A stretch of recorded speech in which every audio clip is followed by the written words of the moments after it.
originates live with the NBC television network.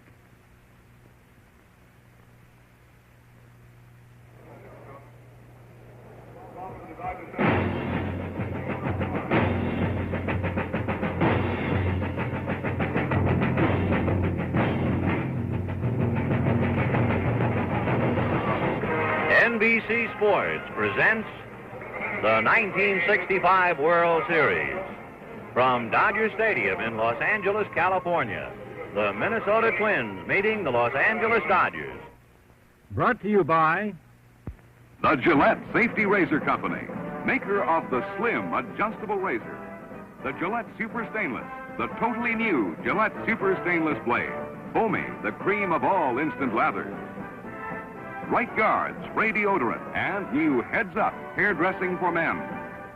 And by Chrysler Canada Limited and its dealers who sell Imperial, Chrysler, Dodge, Plymouth, Valiant, Dodge and Fargo trucks from Chrysler Canada Limited. Well, hi, everybody. This has been Scully, along with Ray Scott, ready to bring you the fifth game of this 1965 World Series.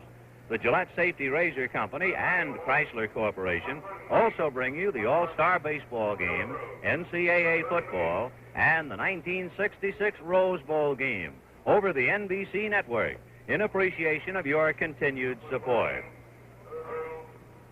The fifth game of the World Series, and after four, it's as if it is now the best 2 out of 3 instead of the best 4 out of 7. And two better left-handers you're not going to find on the scene. Jim Cott, an 18-game winner from Minnesota, and the first left-hander in almost 30 years to win 26 games in the National League, Sandy Koufax. Koufax, of course, lost to Cott the first time around. We'll see about the second time. To fill you in on the Minnesota aspect of this fifth game, the voice of the Twins, here's Ray Scott. Thank you very much, Vince Scully, and hi again, everybody.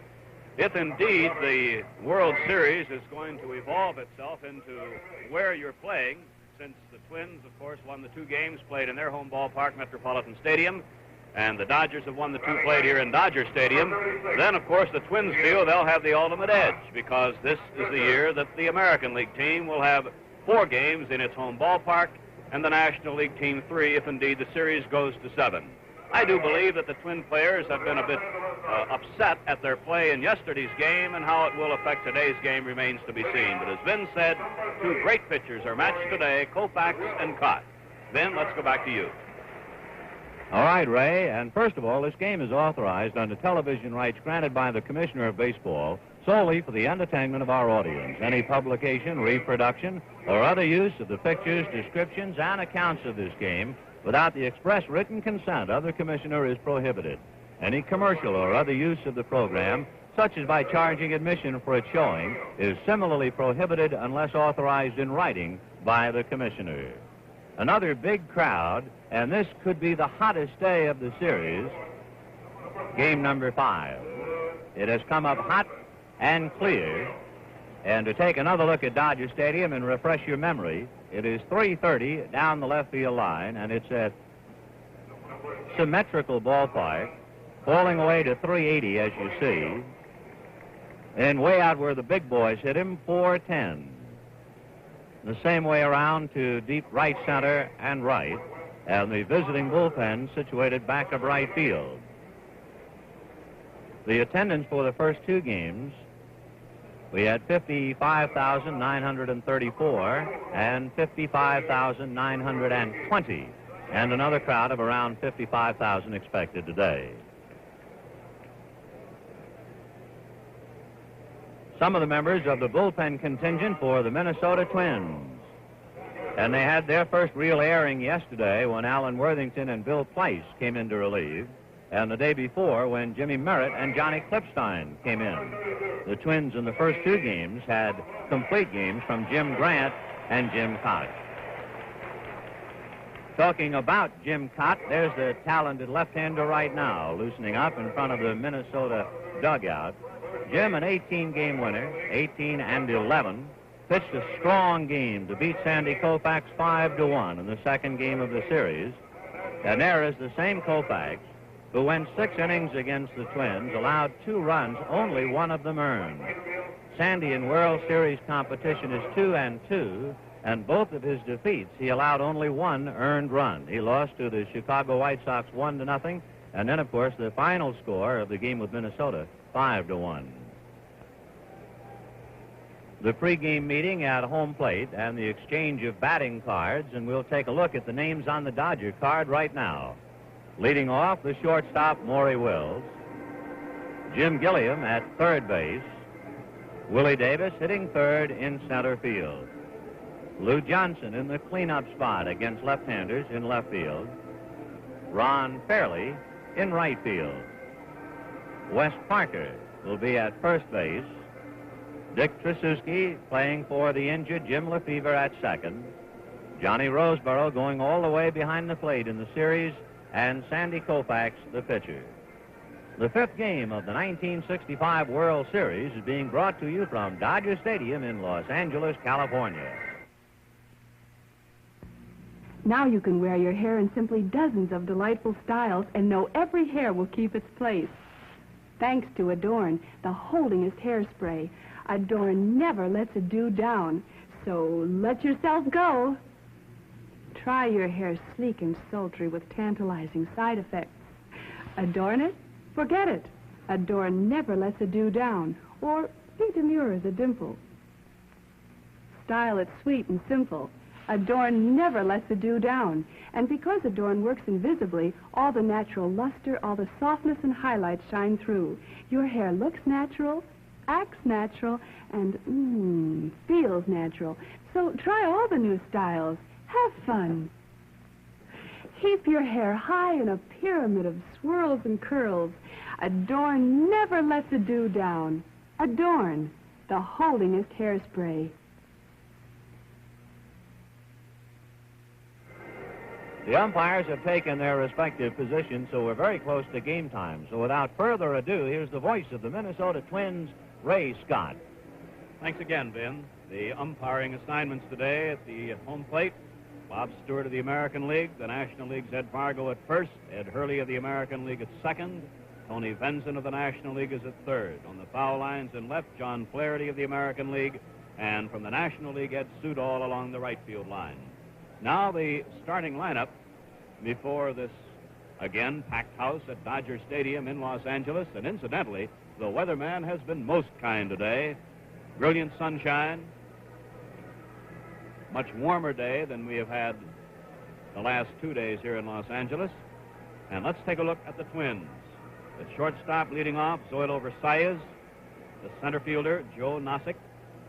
Batting third, the right fielder, Tony Oliva. Harmon Killebrew again in the cleanup spot, the Twins' third baseman. Earl Batty will catch today and bat in the number 5 spot. The left fielder, Bob Allison, bats 6. First baseman, Don Mincher, in the 7th spot.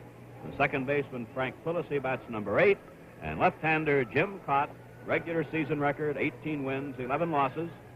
A winner in the second game of the World Series over Koufax, as the Twins won that one 5-1. The color guard poised.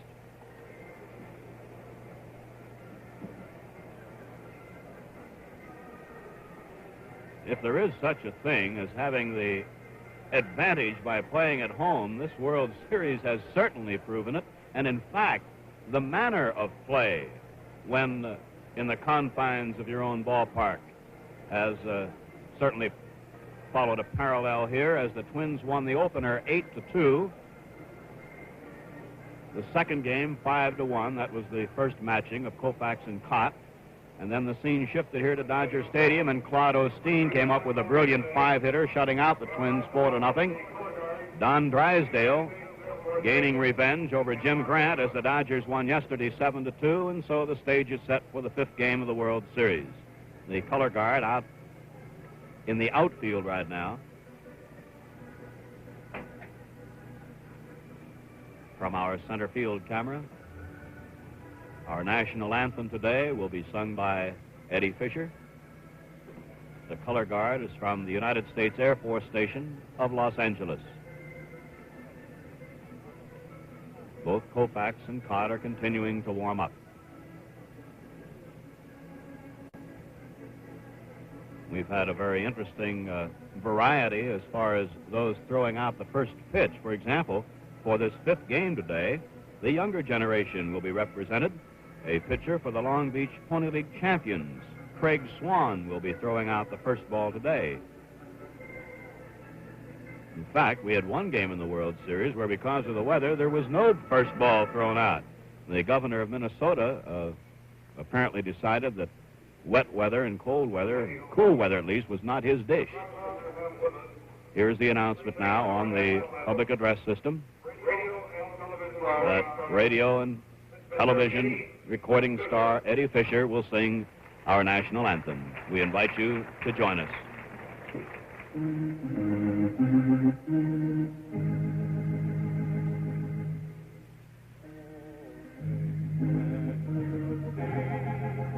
By the dawn's early light, what so proudly we hailed at the twilight's last gleaming, whose broad stripes and bright stars through the perilous fight, for the ramparts we watched were so gallantly streaming, and the rocket's red flare, the bombs bursting in air, gave proof through the night that our flag was still there.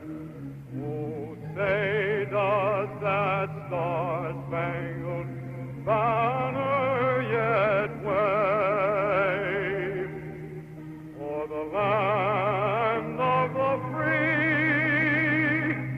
and the home of the brave?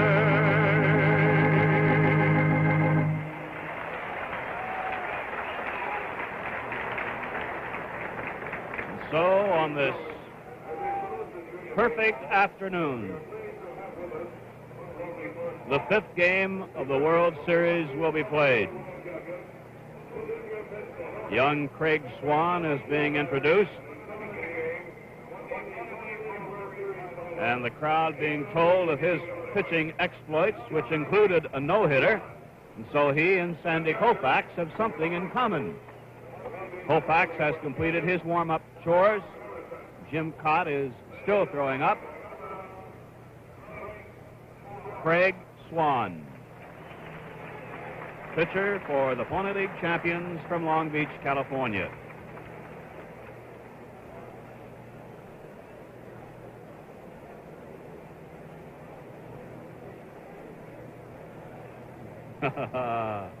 Who shook?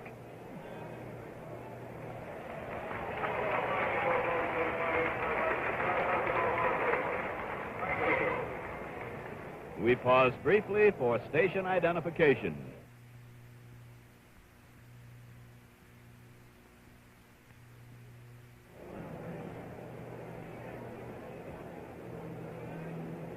If you play center field at Dodger Stadium and the ball comes off the bat, you must find it somewhere in that background. It presents quite a chore. Joe Nosick, who is playing in center field today for the Twins, remarked before the start of the first game here at Dodger Stadium of the World Series, the third game of the series, that he was hoping the sun would not come out because he felt that with the haze, an outfielder had a chance. Some sort of a background would be provided. But today, the weatherman has dictated that we will have brilliant sunshine. This 1965 World Series game is being brought to you live and in color exclusively on NBC.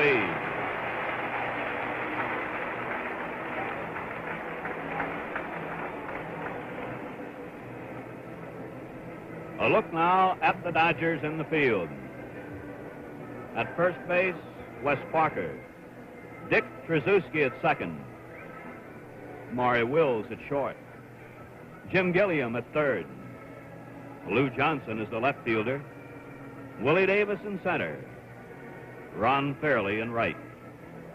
John Roseborough the catcher. And on the mound, Sandy Koufax. Twin coaches, Jim Lemon getting in position at first. And Billy Martin is at third.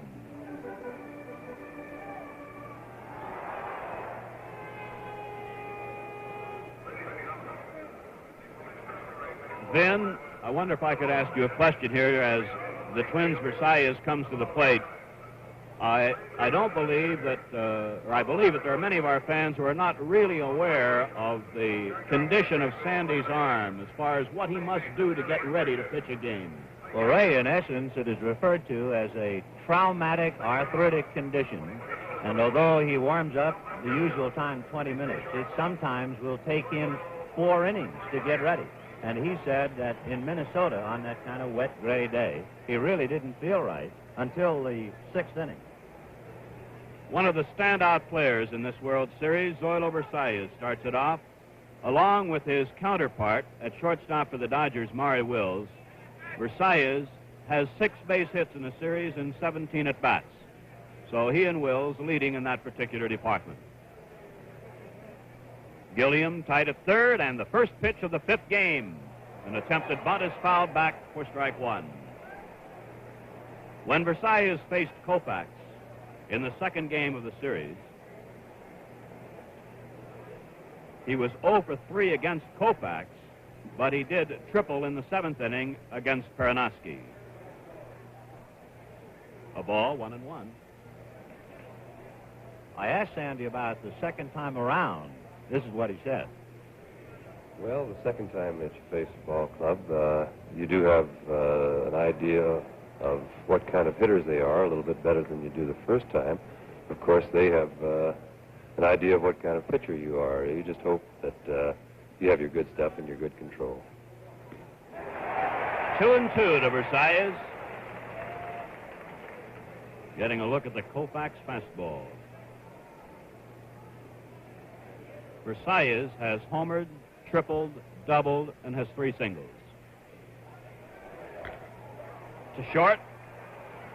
To first, 1 away.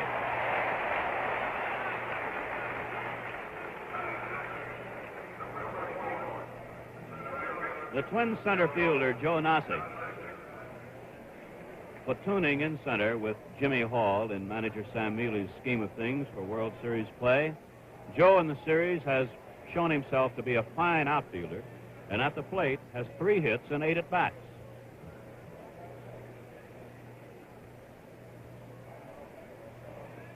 Curve for a strike.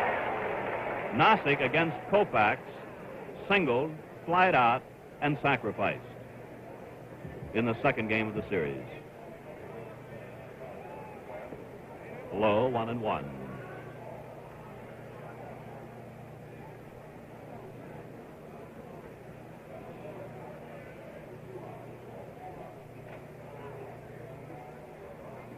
Strike, 1-2. The Dodgers are 4-0 in Dodger Stadium in World Series play, and in Los Angeles overall, 6 of 7. Deep into the hole, the Wills off-balance throw in time.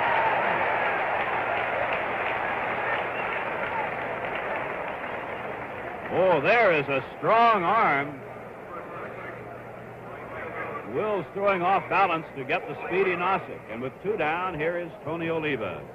Oliva, 3 hits, 16 at-bats in the series, including a home run yesterday. Oliva doubled in 3 trips and knocked in a run in the 2nd game of the series when Koufax was pitching. Oliva inevitably digs in at the plate, physically. That back foot is right on the line. Low, ball 1.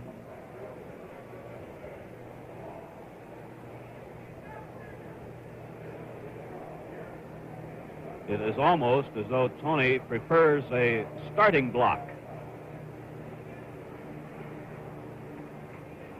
Gilliam is playing him very close to the bag at third.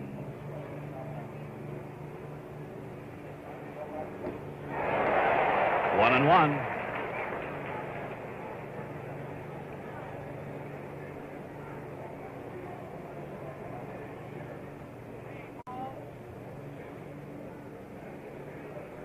In the second game of the series, Koufax retired 7 Twins before the Twins came up with a base runner, and that was on a walk. Koufax out. The Twins are retired 1-2-3. And so at the end of the first half inning, the score is the Twins nothing, and the Dodgers coming to bat. Not long ago, the stainless steel blade was one of the best razor blades you could buy. Today, you might as well forget it. It and every other ordinary stainless steel blade. Because of this, the Gillette Super Stainless, the totally new Gillette Super Stainless blade. The new Gillette Super Stainless is better than any other blade you've ever used because of 2 things. A new high-chrome stainless steel that takes and holds an incredibly sharp edge, and a smooth new coating, more effective than anything else discovered. The result? Miracle edges and a cleaner, closer, more comfortable shave. So don't buy just another stainless steel blade. Make it super stainless. Gillette Super Stainless with the miracle edges. Your shave will last longer. So will the blade. The Twins defensively. At first base, Don Mincher. Second base, Frank Quillisi. The shortstop, Zoilo Versailles. The third baseman, Harmon Killebrew. Bob Allison is in left. Joe Nossick in center.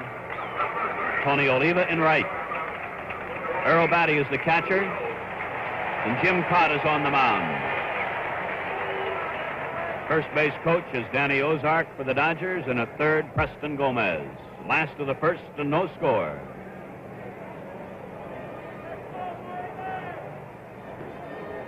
Strike 1. Wills, 6 for 17 and 2 runs batted in.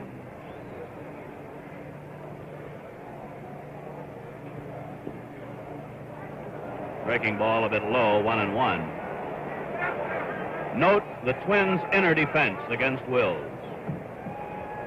Only Versailles close to normal position. Fair ball. Ground rule double.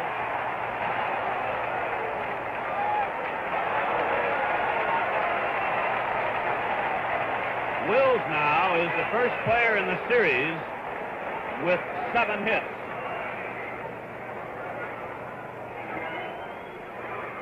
And now the second member of the Dodger infield, Jim Gilliam, 2 for 15.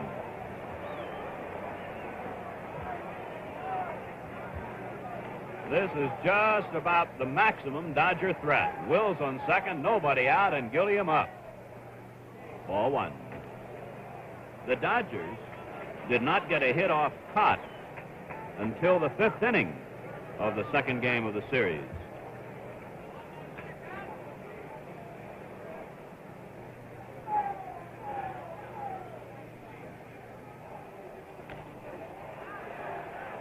Foul at first. 1-1.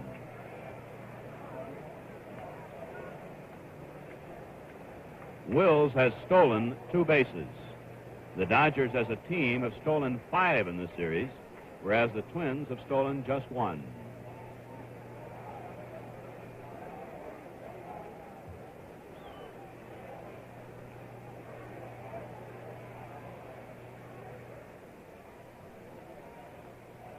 Cott is rated as one of the real top competitors. Fields his position extremely well, and he has all the pitches.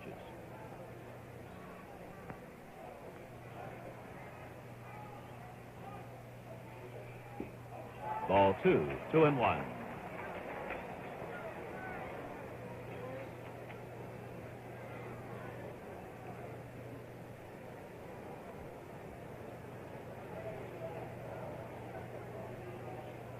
Killebrew is even with third. Ball 3. Cott walked 1 and struck out 3 while allowing 7 hits. First time around against the Dodgers.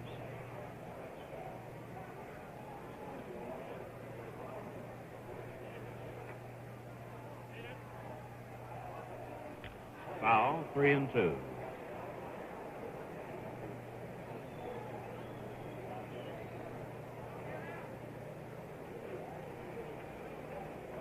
Cott in the regular season worked 264 in the third innings and struck out 154.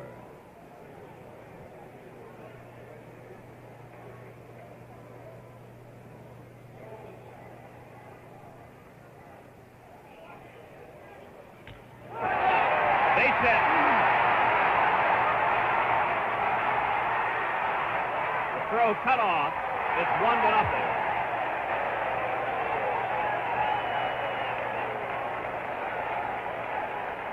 Here's what Jim Cott had to say about the way he intended to pitch against the Dodgers today. Regardless of the size of the stadium, I'm going to try to pitch the same type of ball game I did in Met Stadium last week. Over the first 4 games, the pitchers who have had the most success are those who have thrown strikes and stayed ahead of the hitters, and this will be my plan today. And so the Dodgers take a 1-0 lead. Gilliam has his first RBI of the season. And here is Willie Davis. 4 hits, 16 at-bats in the series.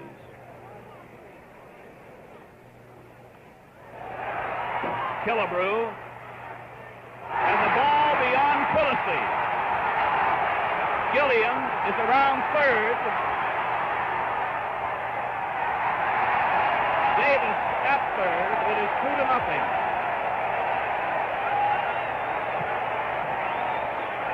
It is a sacrifice and an error charged to the second baseman, Quillisi.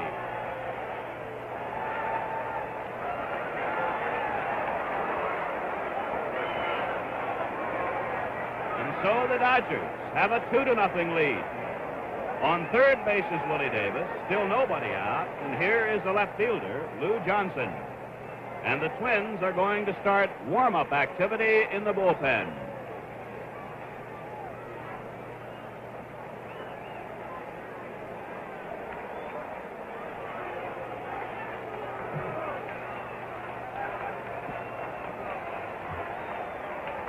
The infield is at the edge of the grass. Ball 1. Johnson 5 for 14, including a home run. Dave Boswell, 20-year-old Twins right-hander, starts working in the bullpen. Foul. 1-1.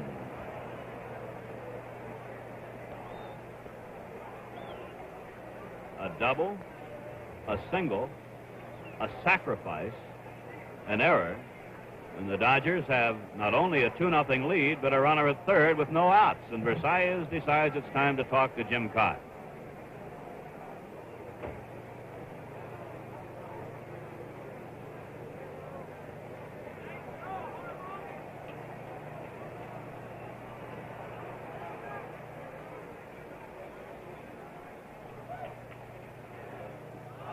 Almost a wild pitch.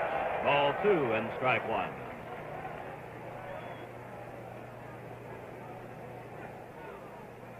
Willie Davis at third.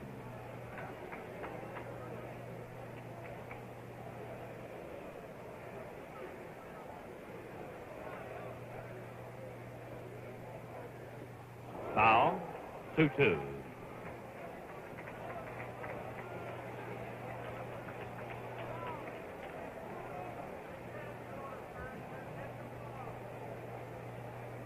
Twins outfield well around to the left.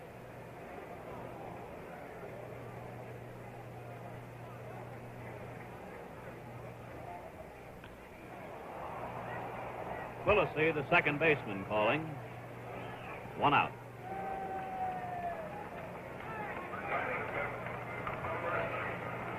And now Ron Fairley. His single yesterday knocked in 2 runs and moved the Dodgers from a 3-2 lead to a 5-2 lead. In the series, 5 hits, 16 at-bats, and 4 runs batted in. Earl Batty is conferring with Cott. 2-0. I'd like to pass along our good wishes to all those in Canada who are today celebrating Thanksgiving. Lefty Jim Cott, with his team trailing 2-0 in the last of the second, faces the bottom third of the order: Trzaskowski, Roseboro, and Koufax. Ball 1. Trzaskowski, the Dodgers' second baseman, hitless in 6 at-bats. He replaced Jim Lefevre, who came up with a severely bruised foot and has been unable to play since. I beg your pardon, I said 0 for 6. Trzaskowski's 0 for 7. Safe. Versailles with a great play in the hole and just missed getting his man by an eyelash. The Twins shortstop.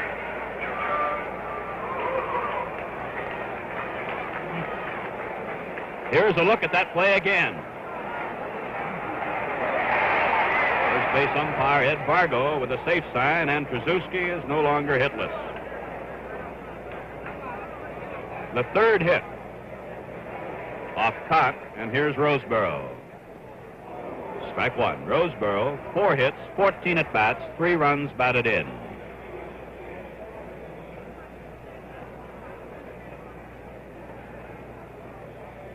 An intense look at third base coach Preston Gomez by Roseboro. Mincher holding with the runner. Strike. Breaking ball outside corner at the knees. Roseboro says, wait a minute, look at that ball.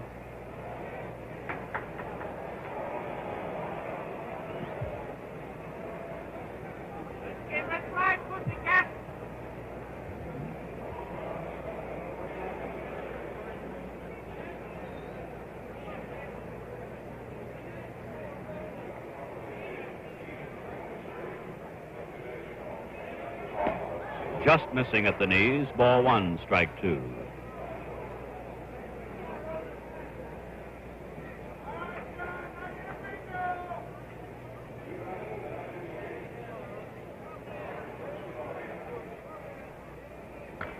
Fouled away.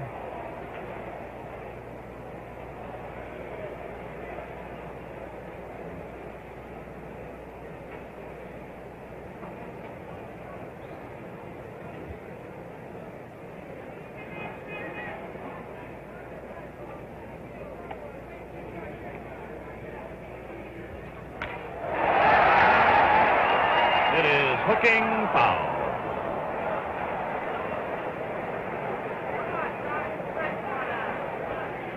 The Dodgers have hit 3 home runs in this series. The Twins have hit 4.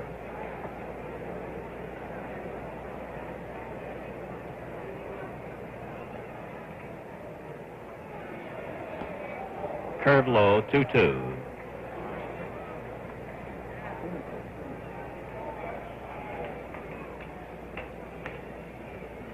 If a ball should be hit back to Cott, notice how he'll make his throw to second.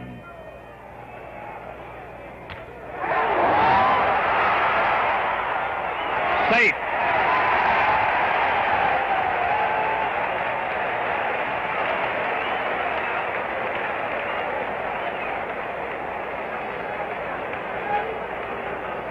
I did not think in terms of a line drive. But there you can see the play at second on the instant replay on the throw to Versailles. So runners first and second and nobody out. What I was referring to is the fact that despite Jim Cott being an excellent fielder, one of the very best among the pitchers, he has had trouble in making his throw to second base. And as a result, Jim over and again has said that after having this difficulty, he decided he would take his time and concentrate on getting just the head man instead of worrying about the double play. But that's down the drain now because there are runners at first and second, no outs, and here's Koufax. Almost thrown away.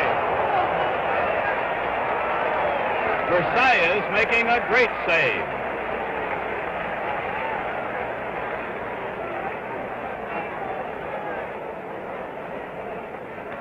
An infield single and a fielder's choice and runners at first and second. Strike.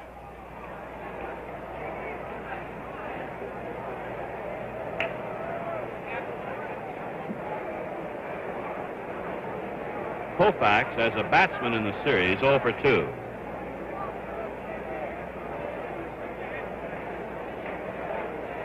Versailles is straddling the bag at second.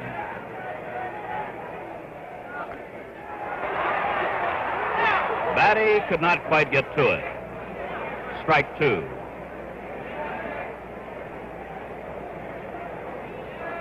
Dodgers 2, the Twins nothing. Last of the second, 2 on and no outs. And Cott desperately trying to keep this game in hand.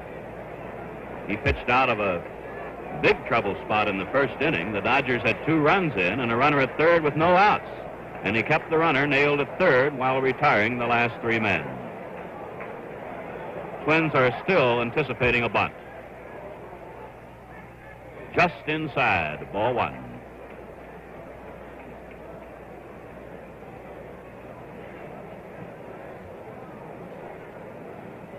Preston Gomez has relayed manager Walter Alston's wishes in this situation.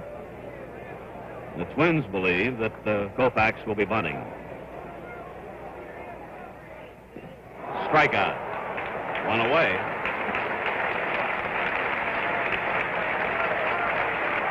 And to the plate comes Maury Wills. 7 hits, 18 at-bats. Doubled in the first inning and scored on Gilliam's follow-up single.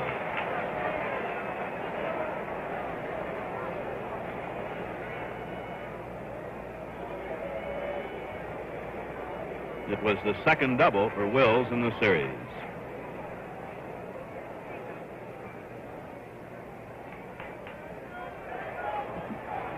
Runner to third, and he is out. Trzaskowski out. Roseboro in at second.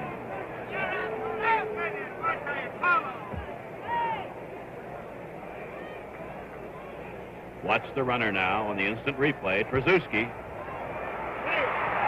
Third base umpire Tony Benson makes the call.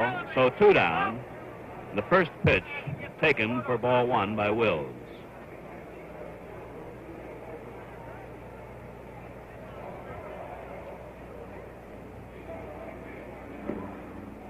Ball 2.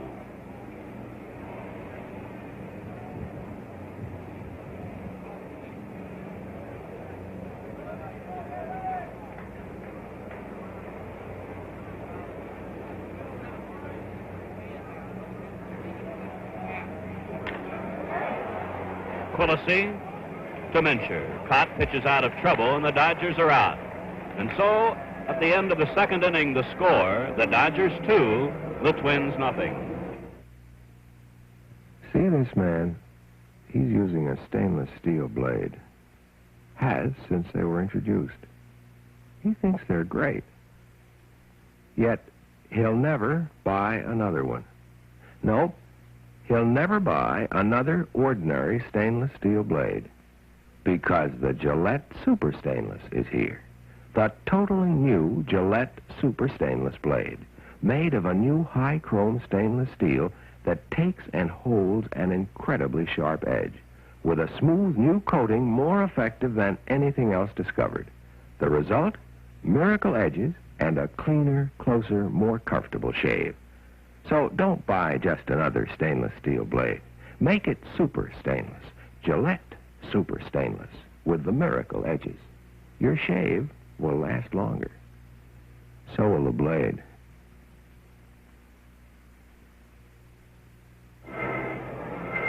Bob Hope, Roger Miller, and Mary Tyler Moore join Andy Williams tonight at 10, 9 Central Time on the Andy Williams Show, immediately following Dr. Kildare in color here on NBC. In the Twins' third, Don Mincher, Frank Quillisi, and Jim Cott to face Sandy Koufax as the Dodgers lead by 2-0. Koufax has struck out 2. The Twins have not been able to come up with a base runner. Mincher, 3 hits, 14 at-bats. Singled in 3 trips against Koufax first time around. Strike 2.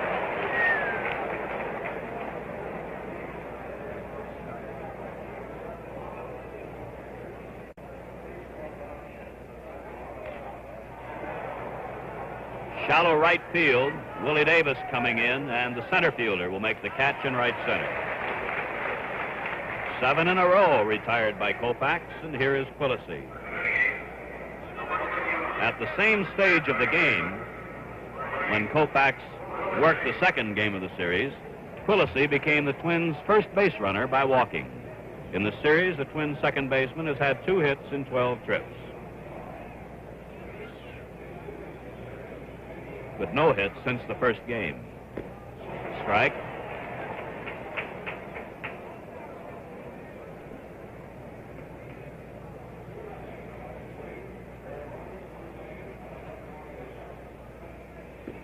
Outside, 1-1.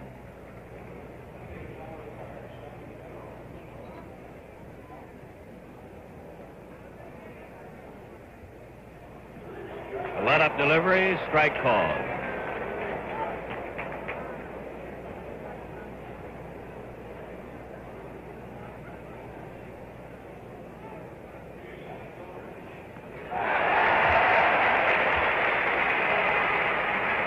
Strikeout number 3.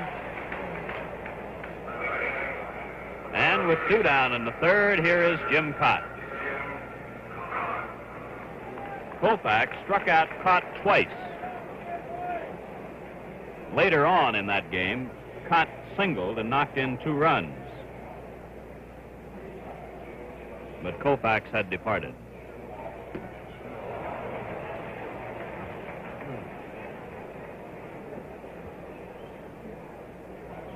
Cott likes to bunt for a base hit. Strike 2.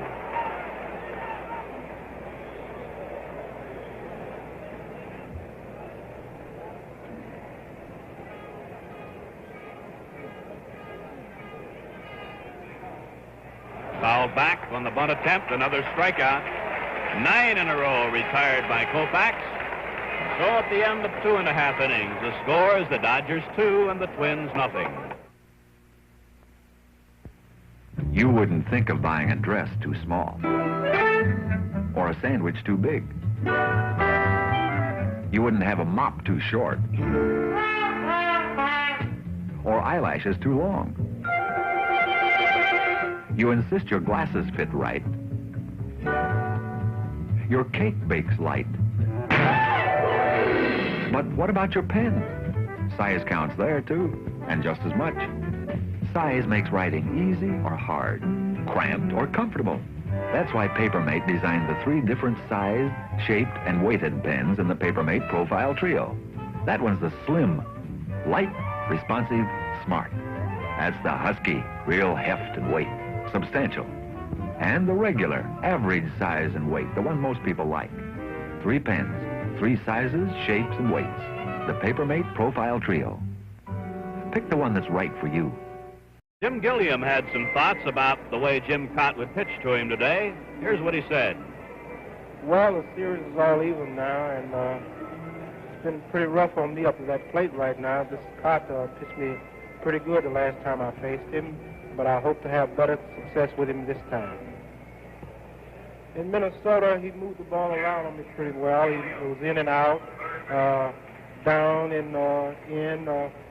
He just pitched me very good in Minnesota. Gilliam singled off Cott in the first inning and knocked in a run. Strike on the breaking ball.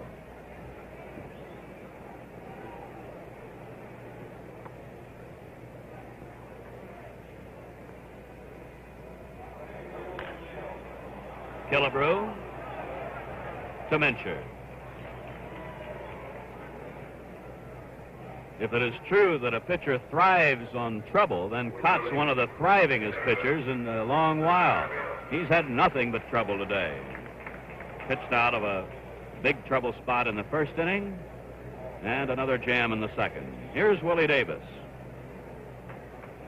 Willie up to sacrifice in the first inning, wound up on third base when Killebrew's throw on his sacrifice attempt got away from Frank Quillisi. There's a base hit to right. And for Davis, his 5th hit in the series.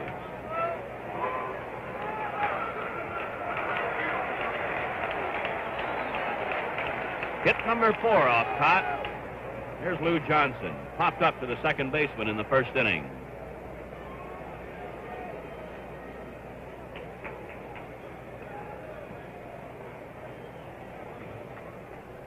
Runner going.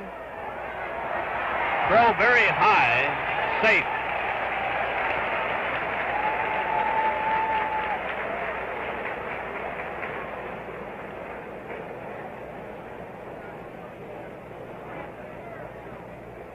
Want to watch it again?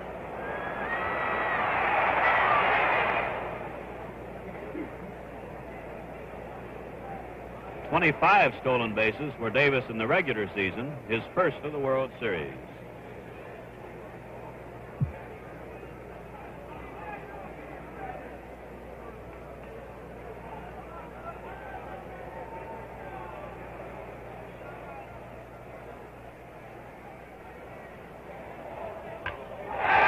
Base hit. Davis scores, and it's 3-0.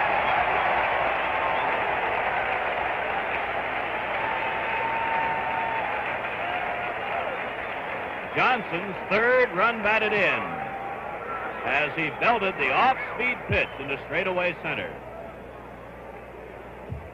So the Dodgers have a 3-0 lead, and with one out and Johnson on first, here's Ron Fairley. Sent a fly ball to shallow right in the first inning.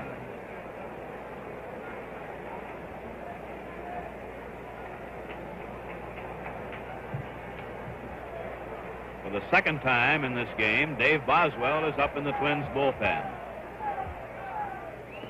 Strike.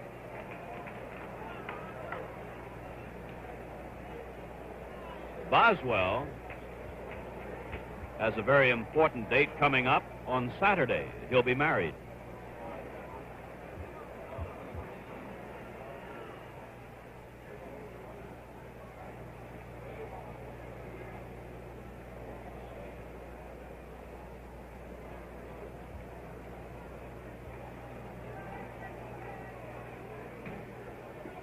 Inside, 1-1.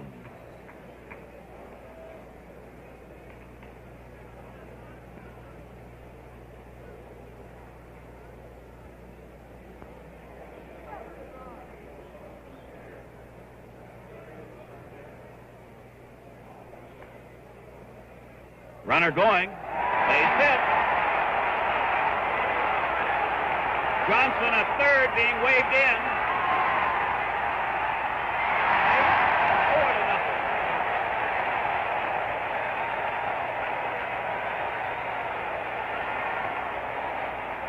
Johnson headed for the dugout. And manager Sam Mealy is headed for the mound. Fairley has taken over the lead in the World Series in runs batted in. That's his fifth.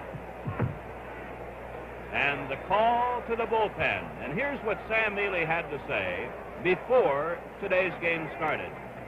We certainly are not discouraged just because we lost 2 straight. We know that the Dodgers are a good ball club. We've bounced back all season long, and I feel that we can do it again. We're going with a fellow that's beat the Dodgers in our own ballpark, and we beat the fellow pitching against us, and I think that we have a good chance of winning this ball game. We are aware of the type of the play that the Dodgers are playing. We know that they run real well, and we've played against them that accordingly. We will do so in this game also. We have to shorten up a little bit more in the infield, but we've done it in our own park, and yesterday's ball game was one of those ball games that could happen to any team on any occasion. But we play a little poorly, I must admit, but then again, a lot of other ballparks that play poorly, they play a little poorly in our ballpark, so things look bright as far as I'm concerned.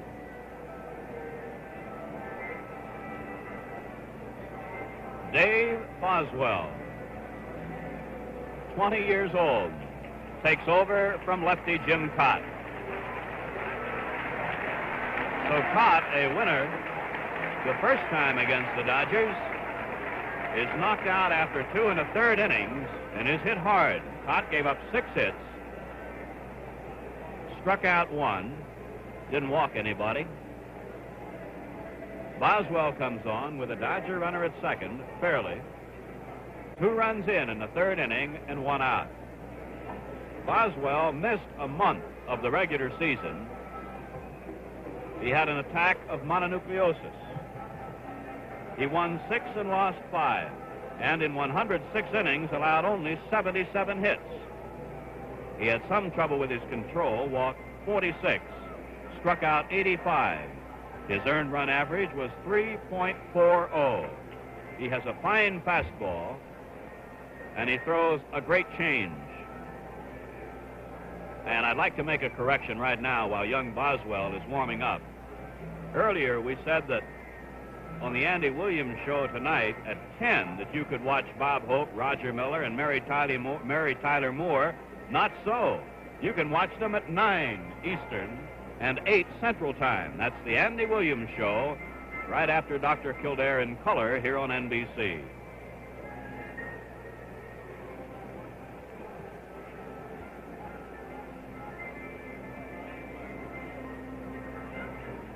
June a year ago, Boswell was in high school. This is his 2nd year in baseball. And he faces Wes Parker, thrown out by Cott on a good fielding play in the 1st inning. So Boswell will try to stem the flow of Dodger runs as it's 4-0 Los Angeles. Strike 1, the fastball.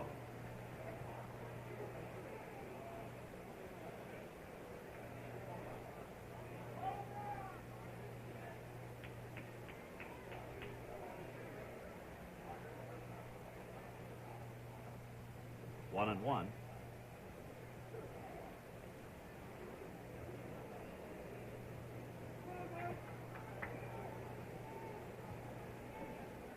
Fairly at second.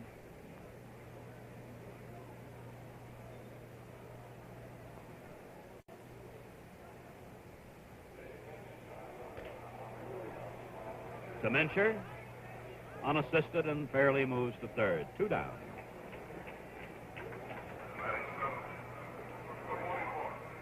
The second baseman, Dick Krasuski, comes to the plate, an infield hit in the 2nd inning.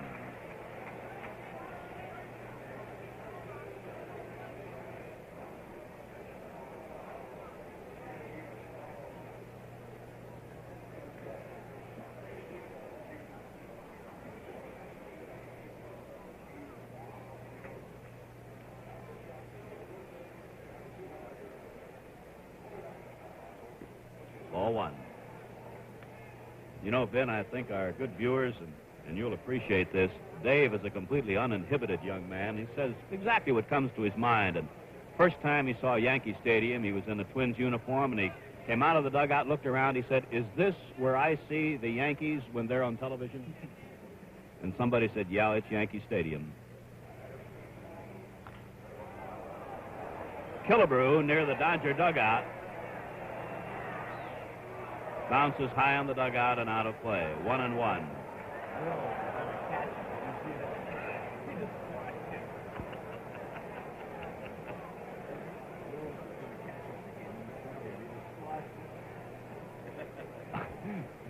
Then just catch Killebrew in case he made that fatal step into the dugout was Maury Wills. And if I've ever seen a mismatch based on weight, it's Killebrew being caught by Wills. Ball 2, strike 1.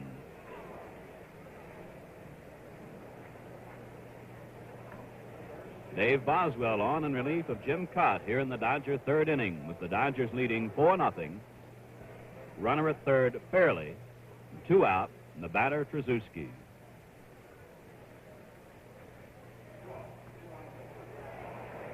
Three and 1.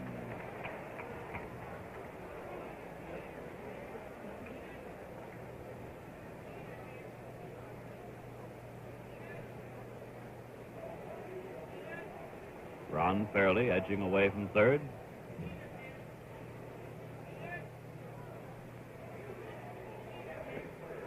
Ball 4.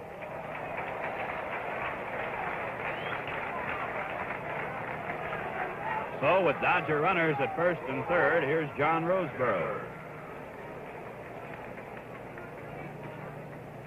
sent a hot smash back to Cott in the second inning with a runner on first.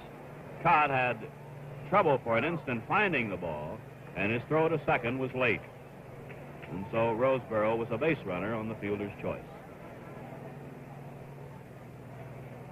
Don Mincher motioning to the Twins' dugout about something, the Twins' first baseman.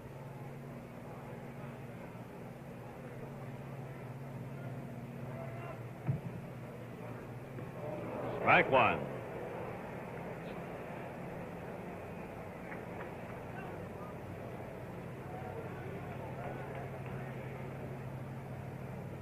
Fairley, Trzaskowski, third and first.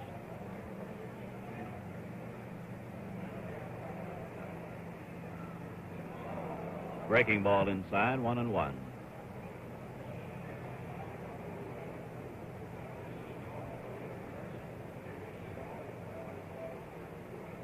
Twins outfield shading Roseboro to the right. He's had 4 hits in the series.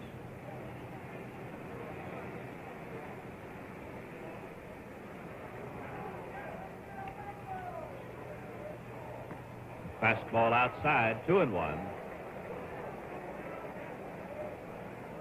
Sandy Koufax is on deck.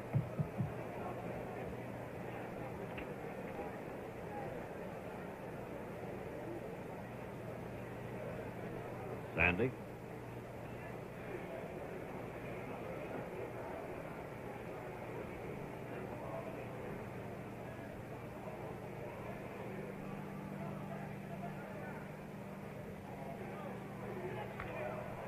Foul away on the left side, 2-2. The Twins will have the top of the order up in the 4th inning.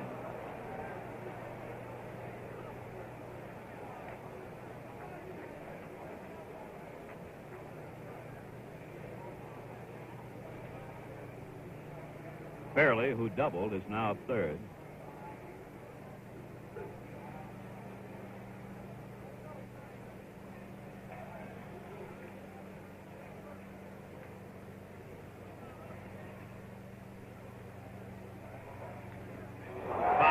There goes the bat.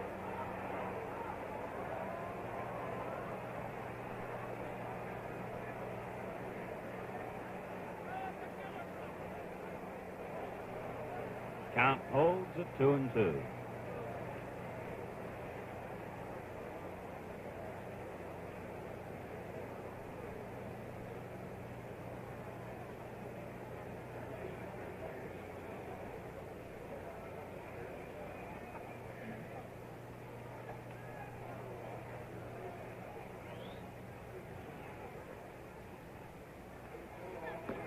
Strikeout. The safe call made at third, but it didn't make any difference. That would have been the 4th out if they'd have nailed him. So at the end of the 3rd inning, the score is the Dodgers 4, the Twins nothing. We pause for station identification. This is the CBC Television Network.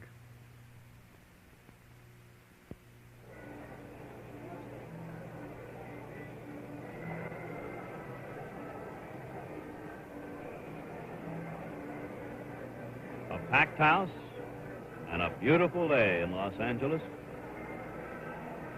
as the hometown favorite Dodgers, down 2-0 in the World Series, have not only battled back to a 2-2 tie, but the Dodgers have presented Koufax with a 4-0 lead after 3 innings.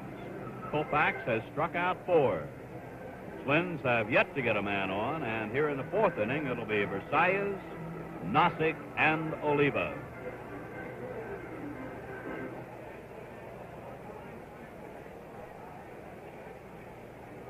Versailles grounded out short to first in the 1st inning.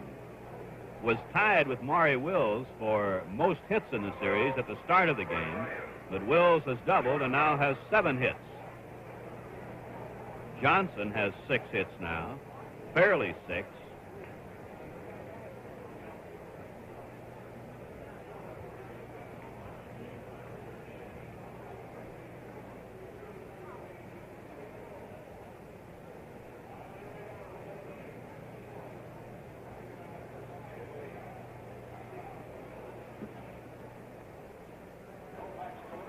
Ball one. This 1965 World Series game being brought to you live and in color, exclusively on NBC. Strike 1-1. The only man to fashion 4 no-hitters, Sandy Koufax. Very high, ball 2, 2-1.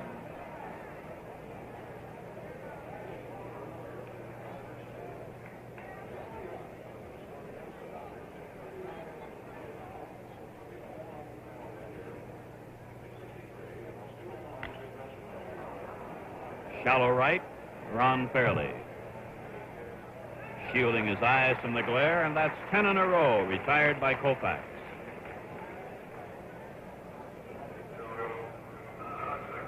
Ben, if you don't mind, I wonder if you'd repeat a comment you made between innings about when a man is great, as Koufax has proven himself to be in his particular art, of how much is expected of him. For example, when the count went to ball 2 and no strikes on Allison. Yeah, they groan here like something's terribly wrong. Joe Nossick chasing the high fastball for strike 1. Nossick was retired on a fine fielding play by shortstop Maury Wills in the first inning. An off-balance throw that nailed the speedy twin center fielder. Foul back, strike 2.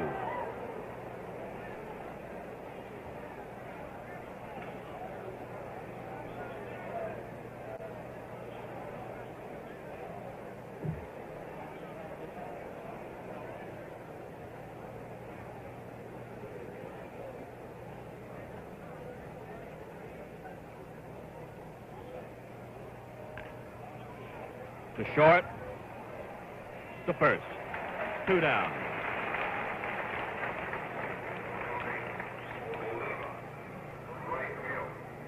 And now, Tony Oliva tried to bunt his way on in the first inning and was thrown out by Koufax.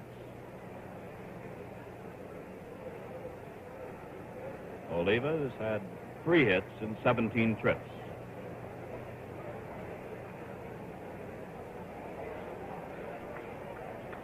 Tony's the first American leaguer to win consecutive batting championships since Ted Williams. Strike 1.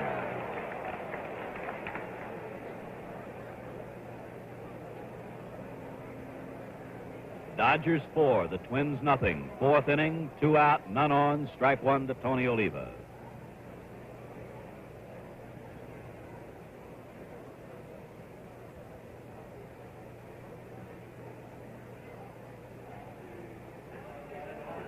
Strike.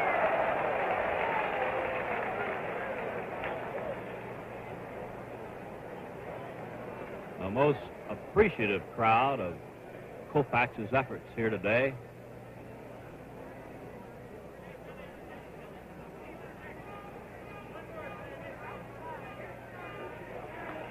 Fouled away.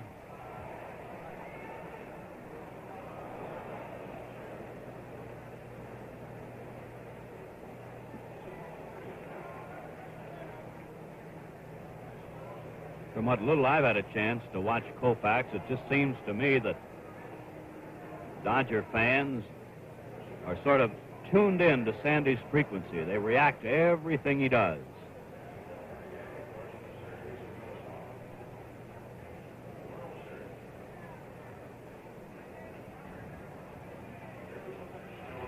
Foul.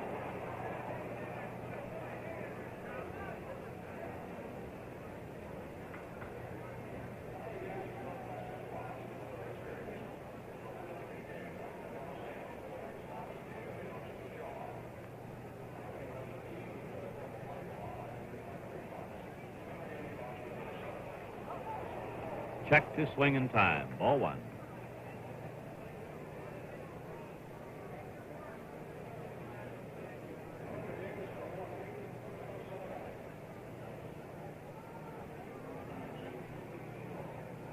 Koufax struck out Killebrew and Allison in the second. Quillisi and Cott in the third. Cott trying to bunt his way on, fouled back the third strike.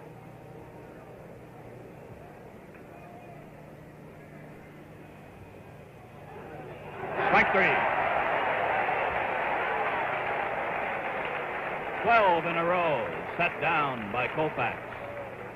So at the end of 3.5 innings, the score is the Dodgers 4, the Twins nothing.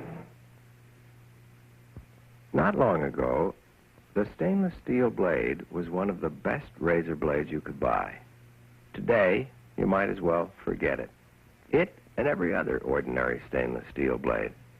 Because of this, the Gillette Super Stainless, the totally new Gillette Super Stainless blade. The new Gillette Super Stainless is better than any other blade you've ever used because of two things. A new high-chrome stainless steel that takes and holds an incredibly sharp edge, and a smooth new coating, more effective than anything else discovered. The result? Miracle edges and a cleaner, closer, more comfortable shave. So don't buy just another stainless steel blade. Make it super stainless. Gillette Super Stainless with the miracle edges. Your shave will last longer. So will the blade. Well, all of us have been privileged to see something special so far today in this 5th game of the World Series. There's a man appreciating what Sandy Koufax is doing, and his name is Drysdale. Yesterday, Koufax was the fan, and Drysdale was the pitcher with the outstanding performance. And here is Koufax, the batter.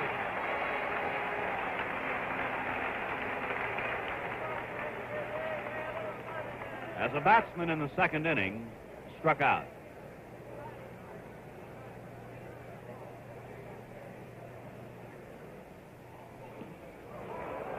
Strike one.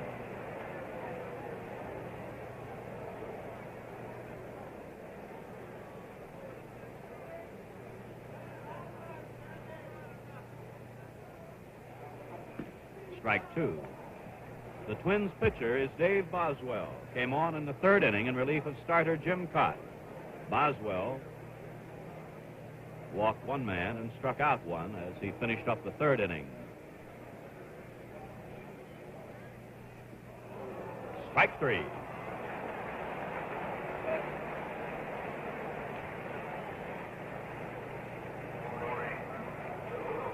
Koufax just sort of nodded his head as if to say, a very fine pitch, young man. Here's Maury Wills. Doubled in the 1st and scored the 1st run of the game, grounded out 2nd to 1st in the 2nd. The Dodgers have a 4-0 lead, seeking a sweep here in Dodger Stadium. Versailles, safe.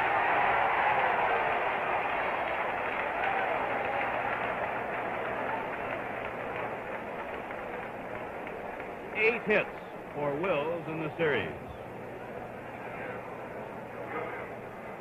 Want to see it again?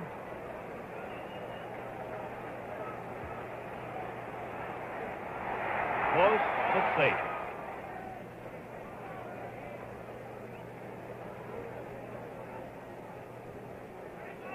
Wills has stolen 2 bases in the series.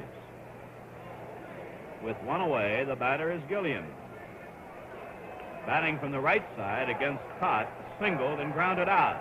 His single knocked in a run, and you can hear the crowd chanting to Wills.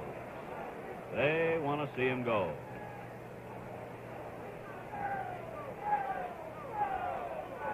Now Boswell has a quick move to first.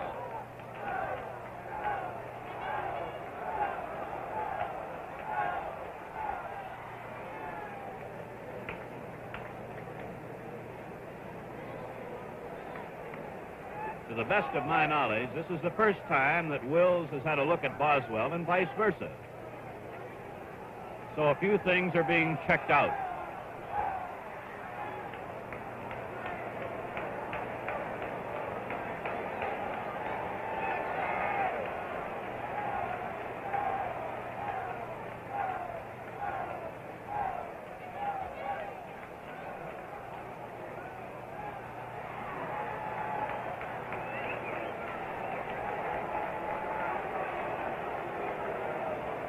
Boswell so far has done everything but throw the ball over left-handed. Gilliam wants some rosin.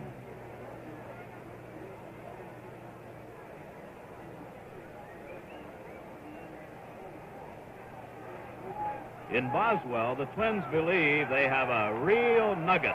They think he can be one of the good ones.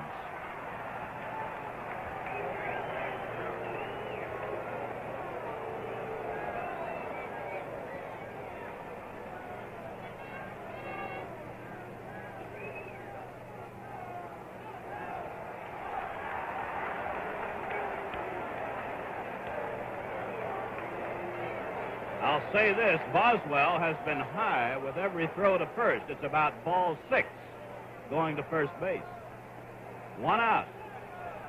And Gilliam still hasn't had a chance to see Boswell's delivery. And the runner goes. Ball into center field.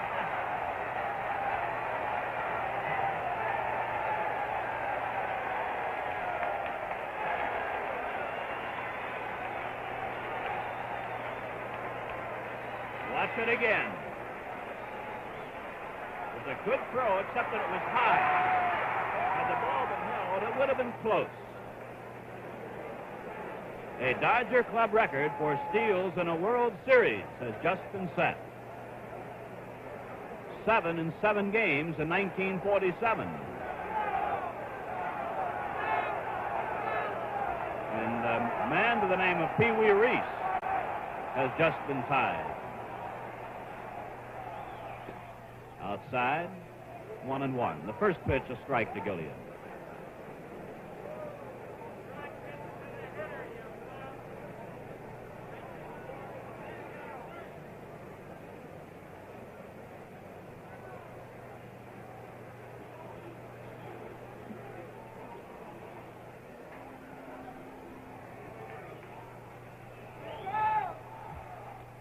Foul, jamming him. Ball 1, strike 2.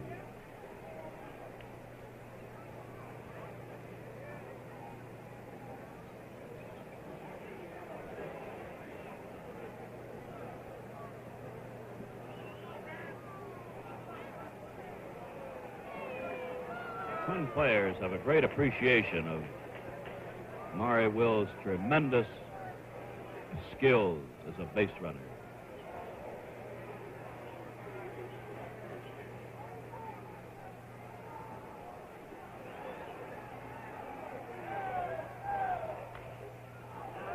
Foul out of play. Still 1-2.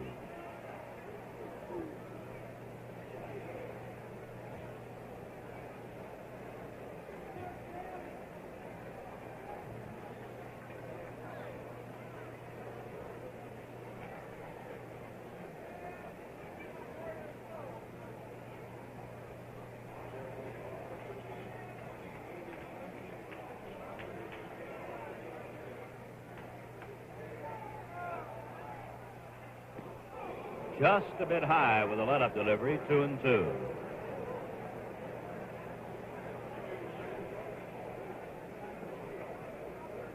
Seven Dodger hits today.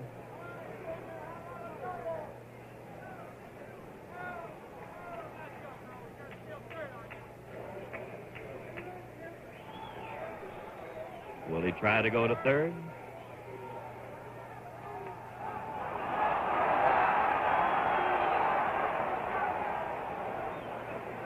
If there were a vote in the stands, Wills would go to third on a balk.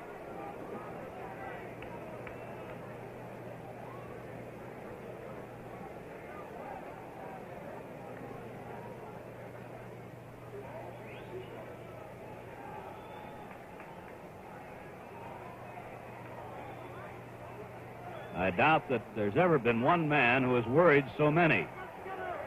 Base hit. It is 5-0.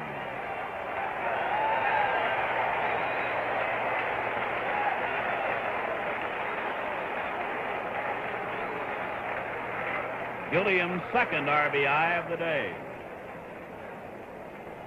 Here's Willie Davis.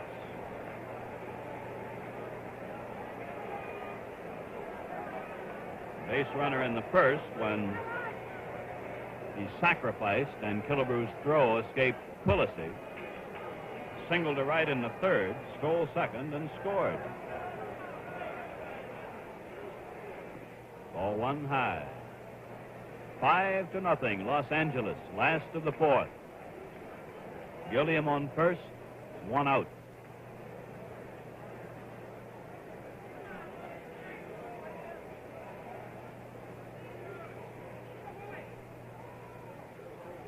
Safe.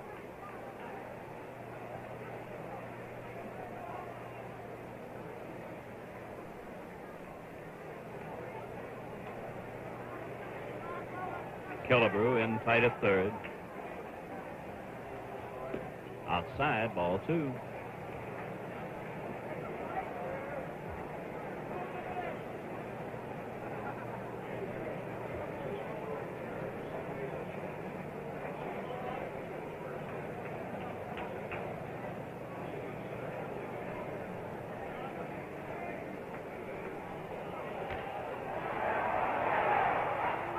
Out at second, no chance for the relay. 2 down.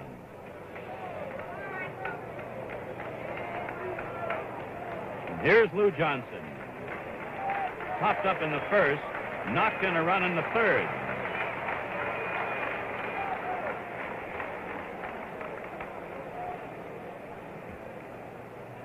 Today's attendance has just been flashed on the scoreboard. 55,801.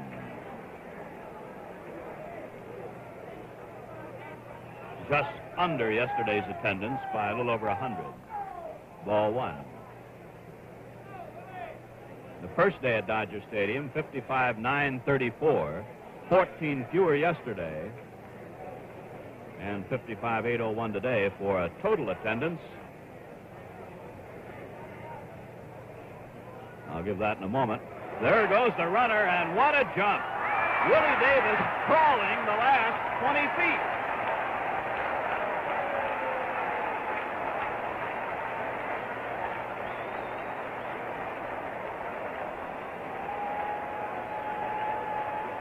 Even had a late throw been made, they might have gotten him. See what you think. See him fall? I'm trying to figure out, Ben, what stroke he used there. Davis's second stolen base of the game. 1-1 to Johnson.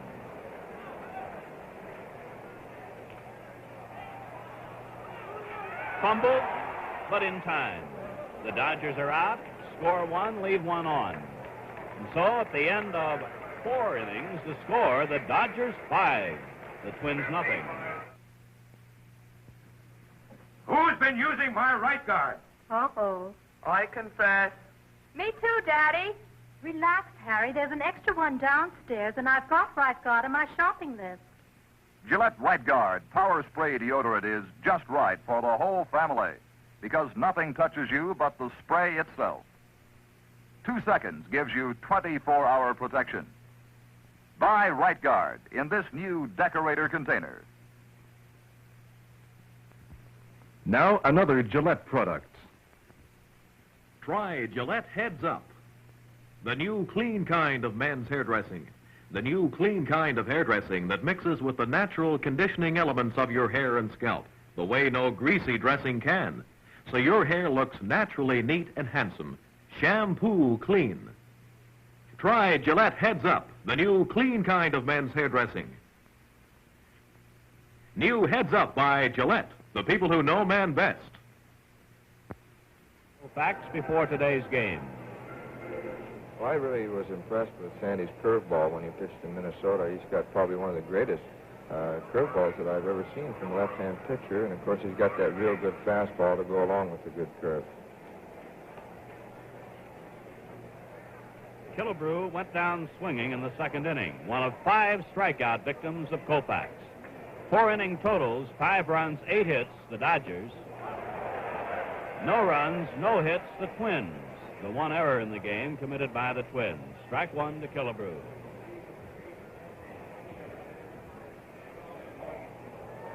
high 1-1. Thank you, Ben. The total attendance for the series, 264,152. 167,655 here at Dodger Stadium. And the scene will shift to the home ground of the Twins, Metropolitan Stadium in Bloomington, Minnesota, on Wednesday. Strike two.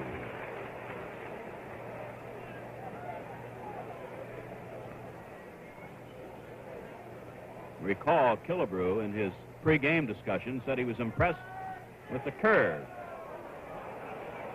Shallow center, and Davis lost it. But he got it and then dropped it. He lost the ball in the sun. And Davis is still on the ground.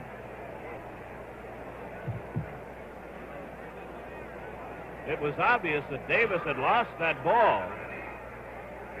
He hesitated, and to the best of my knowledge, he got the ball in his glove, but he couldn't hold on to it. It is ruled a base hit, and the crowd here reacts to that decision. And there is the first Twin hit. A pop fly single to center. A ball that Willie Davis just plain lost.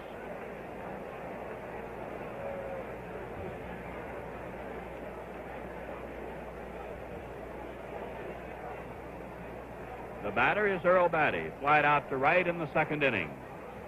Base runner number 1 for the Twins. Maury Wills, out.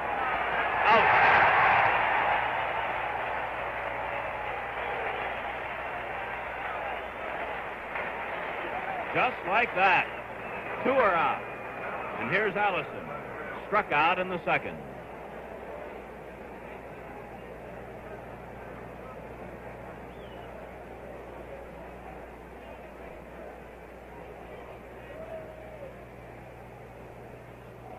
An attempted bunt, foul for strike 1.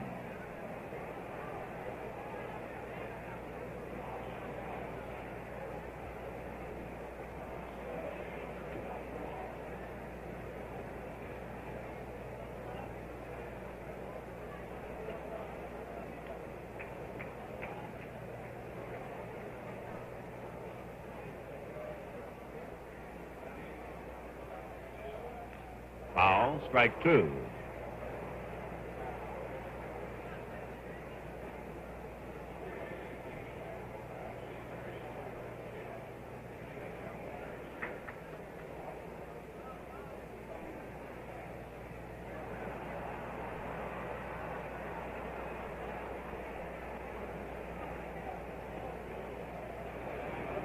Low for a ball, 1-2.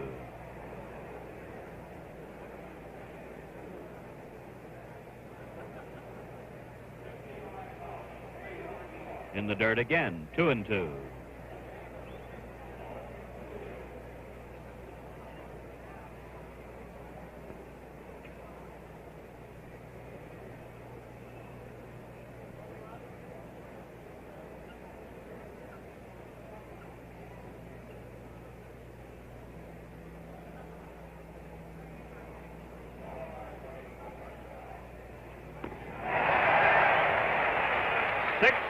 Strikeouts.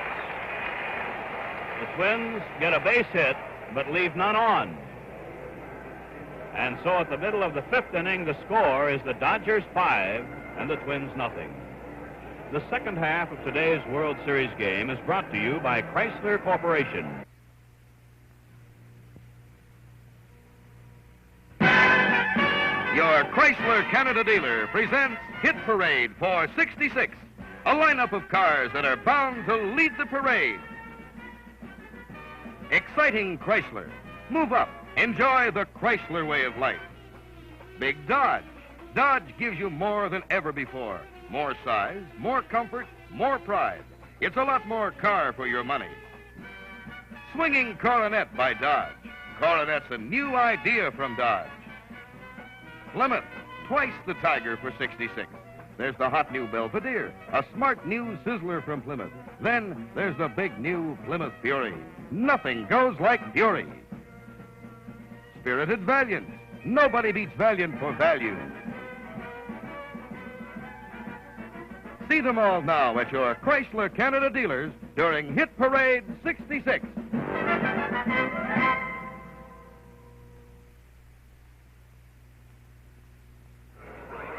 We move to the last of the fifth inning, and here to take you along the rest of the way, the voice of the Dodgers, Vin Scully. And you know, Vin, and I don't know whether it's old hat for you or not, watching yet another masterpiece by Sandy Koufax, but as one who doesn't get a chance to see him very often, I just can't say enough about this game he's pitching.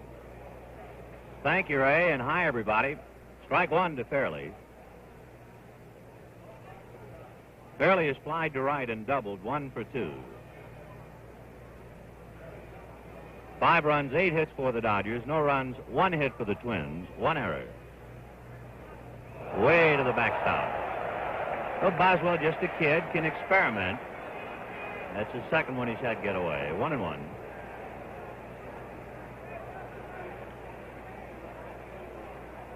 Koufax, of course, is the only man in baseball to pitch 4 no-hitters, and he already has a perfect game tucked away. Ball 2.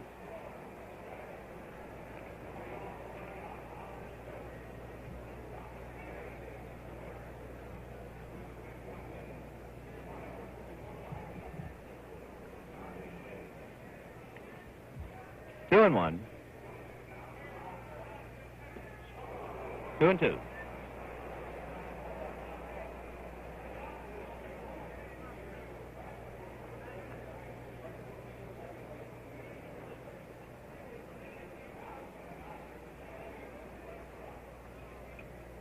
Dodgers 5, Twins nothing here in the bottom of the fifth. Fifth game of the World Series. Dave Boswell in relief of starter Jim Cott. Ball 3.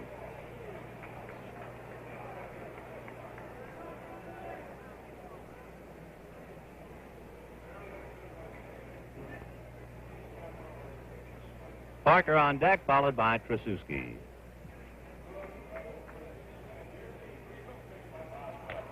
Line to center. Nossick in a hurry, but it's a base hit. So Ron Fairley has come alive. He's 2 for 3 today. Fairley had 1 hit yesterday and a double the day before.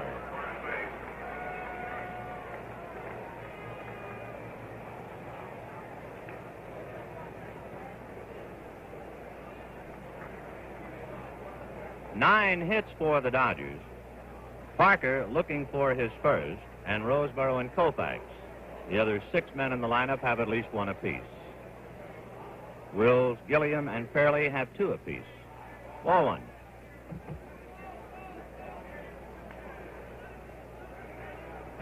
Dodgers scored twice in the first, twice in the third, once in the fourth.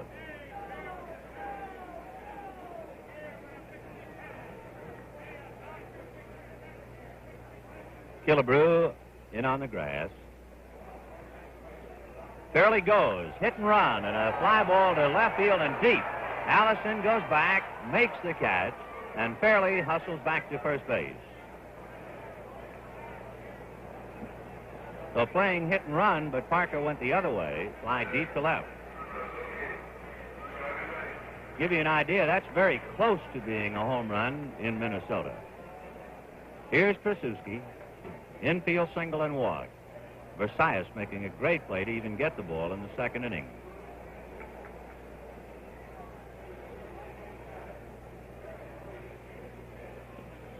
Ball 1, throw to first, almost threw it away.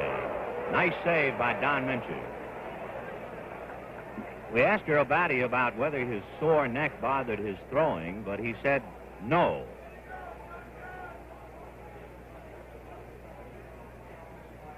Yesterday, he was unable to move his head from side to side. He was able to do it today. Fouled away. 1-1.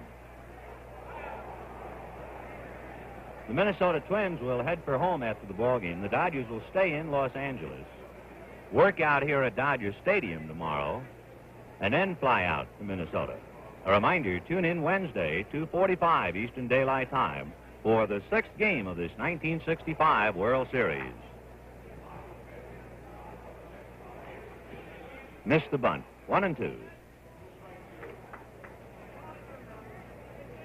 5 runs, 9 hits, and no errors for the Dodgers. No runs, 1 hit for the Twins.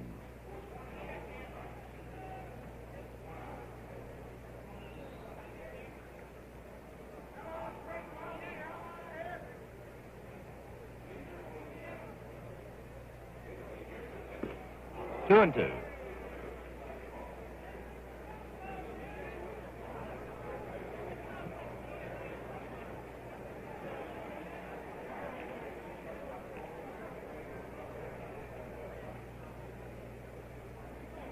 Johnny Roseboro on deck.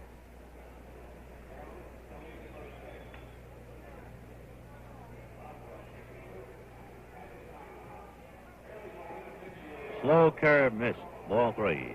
Now we'll see if the Dodgers play run and hit. Trasuski has a look at Gomez. Again, the difference between hit and run and hit. Hit and run, the batter is obligated to swing no matter where the ball is. Run and hit, of course, he is not. No reason to swing at ball 4.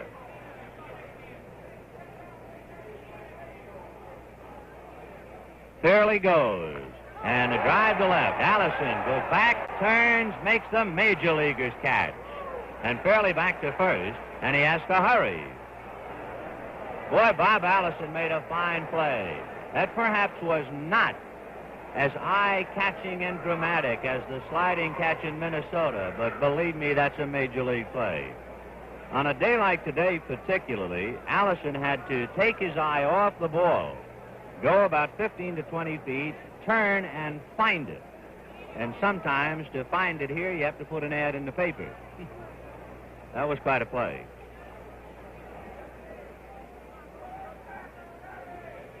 Ball 1. Roseboro sacrificed and struck out. He's 0 for 1.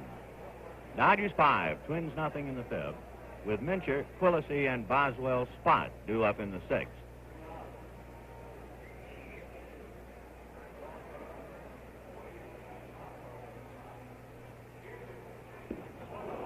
Johnny out in front of the off-speed pitch, 1-1.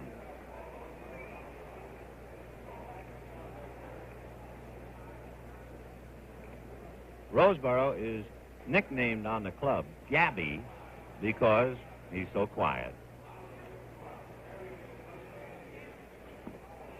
A little high, 2-1. Young Dave Boswell has allowed just 1 run since coming into the game in the 3rd inning. Jim Cott went 2 1/3 innings, allowed 4 runs and 6 hits.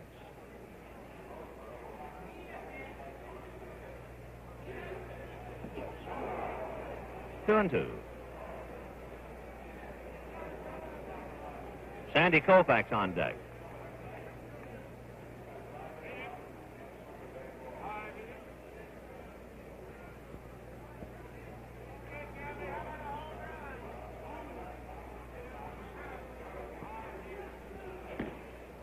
Ball 3.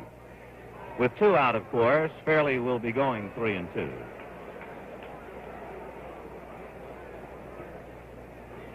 The Dodgers would like to get Roseboro on, if nothing else, than to get Koufax out of the way so that they could start off the 6th inning with Wills.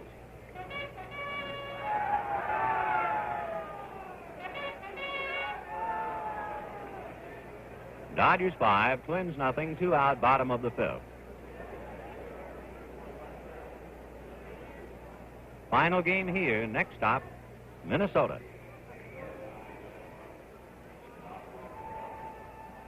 Fairly goes, fouled away.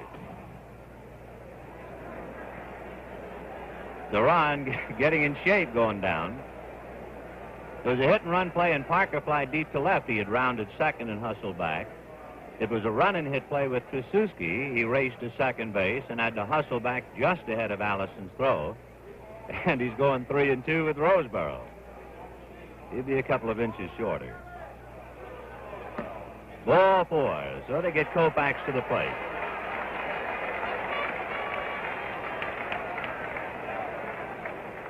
Sandy will get an ovation.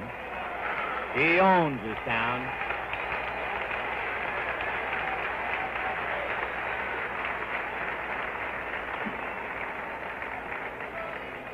Not only Los Angeles, Sandy's the only pitcher I've ever seen who gets an ovation in every park in the National League when he comes out of the dugout to warm up. It's somewhat like the maestro ascending the podium. 0-1. As a batter, he has left something to be desired. He struck out twice.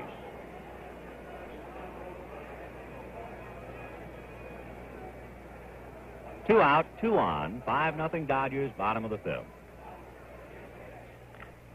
Foul ball.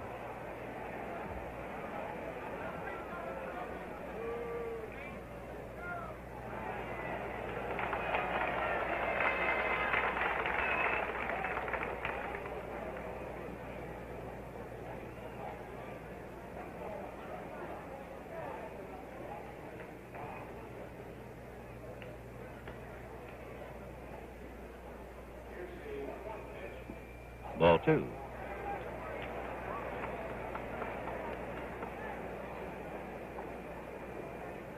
Boswell has not worked prior to today in the series. It's been a while since he has worked, so he might be tiring a little now.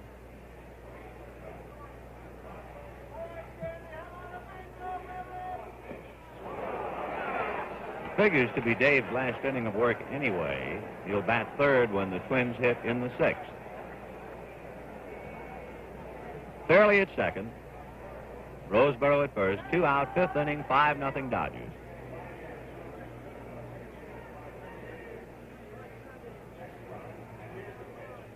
Ball 3. So the runners go again. And it means for the 4th time in the inning, Ron Fairley is going on a pitch.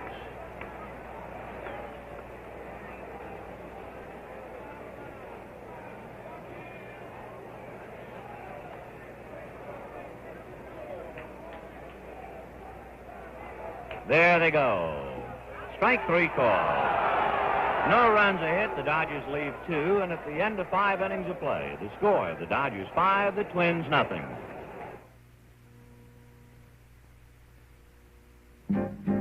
Get more. Get a lot more. Get a lot more car for your money. Get Dodge for 66. Get Dodge for 66. Dodge! Dodge goes like the wind, with 440 cubic inches of scorching V8 power.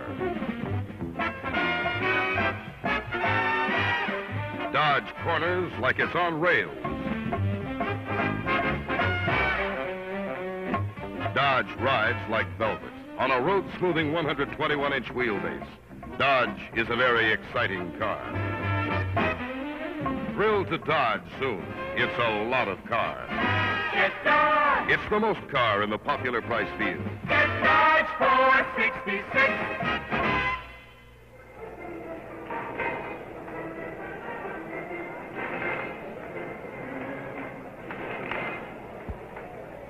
To the 6th inning, 5-0 Dodgers. A reminder, who is Melody Johnson? She's an enchanting, exciting new star. Where can you see her? Wednesday evening when Bob Hope presents the Chrysler Theater with special guest Mickey Rooney at 9, 8 Central Time. Sandy Koufax has allowed 1 hit and has still faced the minimum of 15 batters in 5 innings. The hit, a fly ball that should have been caught. Willie Davis had no jump, lost the ball, as Ray pointed out, charged, and actually had it in his glove until he hit the ground, and then it squirted out. That's the only hit, and the only man to get aboard. Don Mincher, Frank Quillisi, and Boswell spot in the 6th. Mincher flied to center in the 3rd. Breaking ball for a strike, 0-1. Koufax, on many occasions during the year, will start a game with either a good fastball or a good curve, but not the other. Miss, 1-1. Today, from the very outset, he's shown a good fastball and a good curve. He has not thrown any off-speed, no fork balls. He stayed right with the fastball and curve. There's the off-speed. First time he's thrown it. Ball 2. You think back of his accomplishments, it's incredible that so many honors should come to one man as have come to Sandy Koufax. 4 no-hitters, including a perfect game. Most strikeouts in one game in a World Series, 15. Most strikeouts in the series, 23. 18 strikeouts in a regular game. Foul tip, strike 2. And today, he might have had another, except for the fly ball that was lost. Just missed with the fastball. 3-2. Sandy has struck out 6.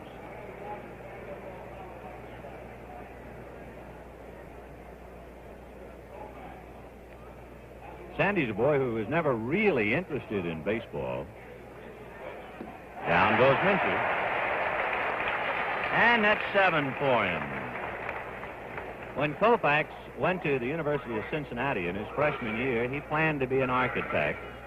And he had no idea about going out for baseball, except as we understand it, the baseball team was going to make a rather attractive road trip during the Easter holidays to Florida. And so Sandy decided he'd go out for the club so he could make the trip. He's made a lot of trips since then. Pop fly, Trasuski.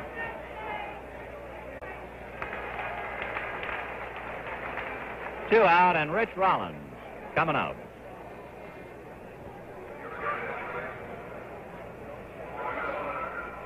Rollins making his second appearance in the series as a pinch hitter. He batted for Camilo Pascual in the 6th inning of the 3rd game and hit back to the box to Osteen.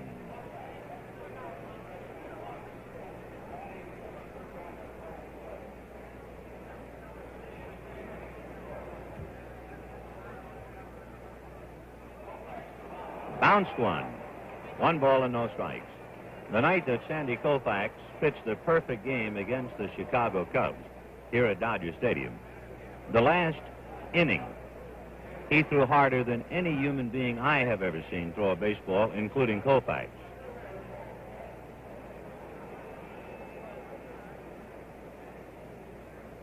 One and 0. Ball 2. He has not been behind often today. I know he was 2-0 to Allison in the 2nd inning.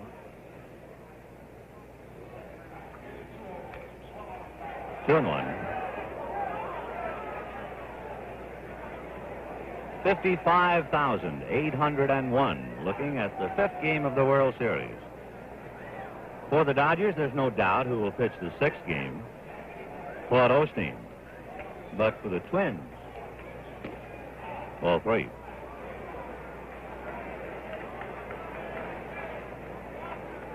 The big story in Los Angeles, will Sam Mealy come back with Camilo Pascual? Will he go to somebody like Jim Perry? Or would he surprise and go with left-handed Jim Merritt? We'll see. 3 and 1. High fly ball to deep left. Johnson back on the track. It's playable. He's got it. So they're out in order in the 6th, and the score at the end of 5.5 innings of play, Dodgers 5, Twins nothing.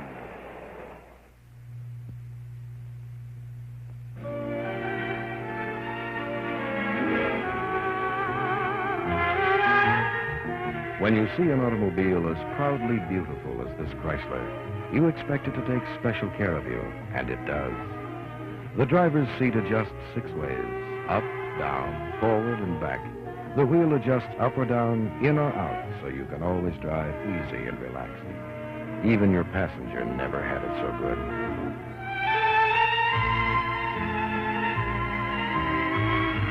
And when the sun goes down into dusk, Chrysler's head and rear lights go on automatically.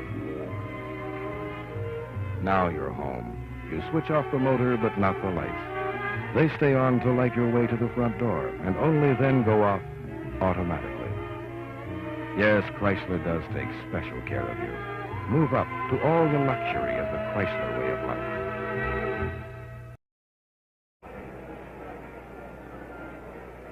Bottom of the 6th inning at Dodger Stadium. The Dodgers leading the Minnesota Twins 5-0. And right-hander Jim Perry comes out of the Twins bullpen to pick up. So the Twins had complete games in the first 2 games in Minnesota from Jim Grant and Jim Cott. And in coming to Los Angeles, the Twins have now used 9 pitchers in the 3 games here.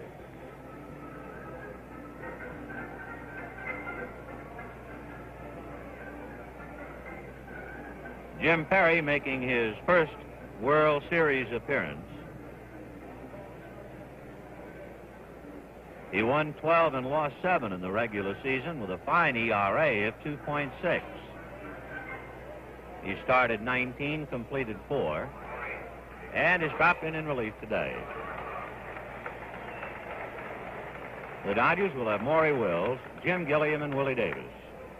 Wills is 2 for 3, and he has 8 hits in the series, so he's top dog with the bat.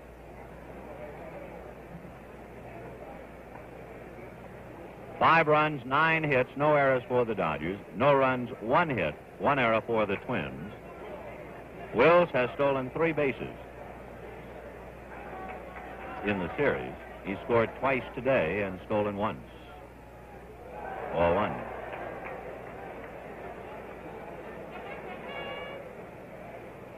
If Perry pitches any appreciable baseball today, it would just about remove him from a possible candidate for the 6th game as a starter.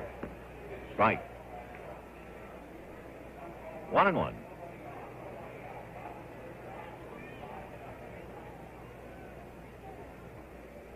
The corners are up, Killebrew and Mincher, and on the grass.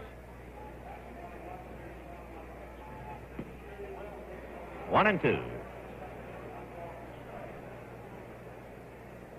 Mousy, as the Dodgers call the captain.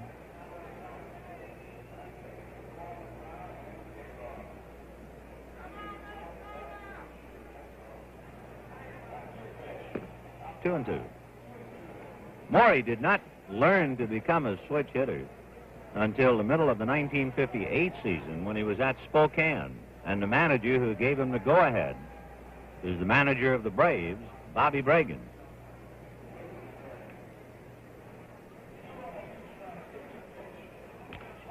Hit into right center. In a hurry is Oliva and Nossick. It drops in, and Maury's going to keep on going. He's in there.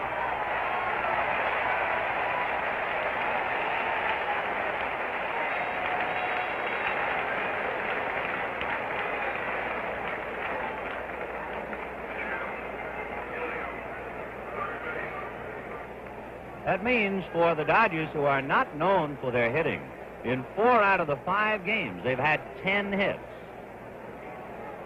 And it's a double for Wills, his 2nd double of the day. And it gives Maury 3 doubles in the series. Gilliam, of course, will try and pull to get Wills over to 3rd. 1.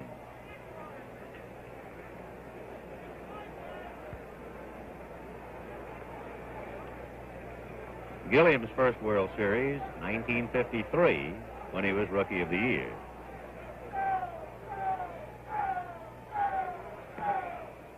On the corner, 1-1. Maury Wills at second base. He is 3 for 4 today, and he now has 9 hits in the series. So he has become the big man with the bat.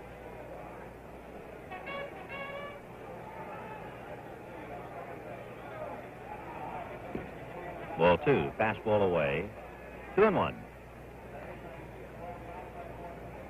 If you're not keeping score when the Twins come up in the 7th inning, they'll have Zoilo Versalles, Joe Nossick, and Tony Oliva.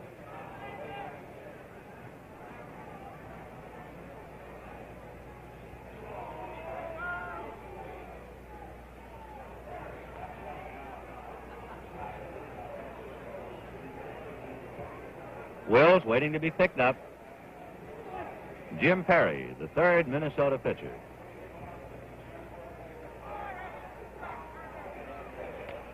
He tried to pull, hit a fly ball to shallow center, and Versalles goes out, makes the catch.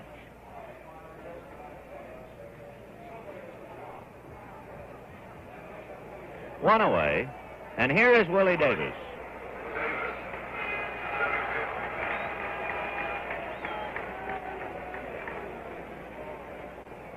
Willie is 1 for 2, has stolen 2 bases, scored a run,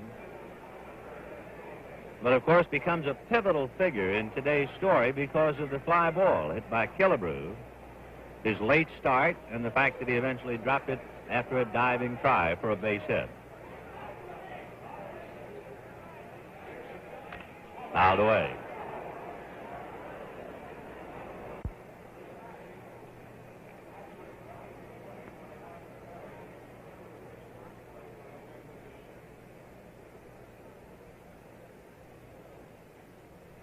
You can put your mind at ease if you're worrying about Willie worrying.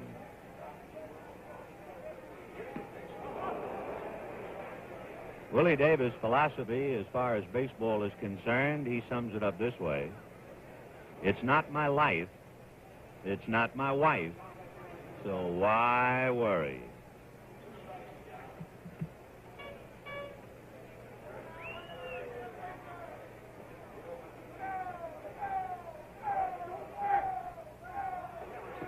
Ball 1.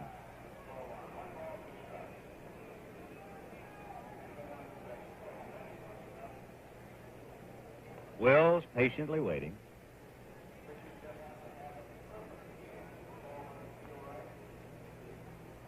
Five nothing Dodgers, 1 out, bottom of the 6th. Willie Davis trying to pick him up. Lou Johnson on deck.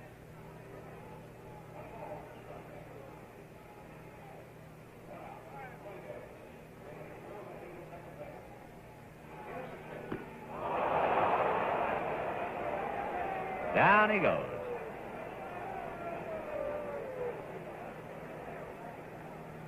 Lou Johnson had some feelings about the World Series. Here's what he said just before the start of today's game.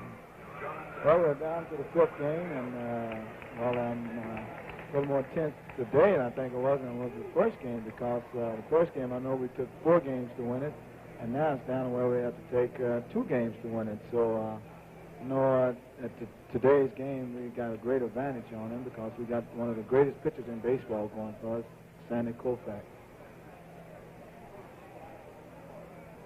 Lou's 1 for 3. Strike, breaking ball. 2 out in the 6th inning, 5-0 Dodgers. 5 runs, 10 hits. The Twins, no runs, 1 hit. The Twins with Tot, Boswell, and now Perry. Wills at second.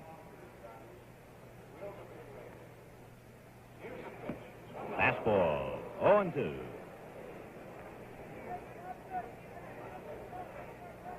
Roy Campanella, when he played with the Dodgers, always referred to the fastball as the express and the curveball as the local.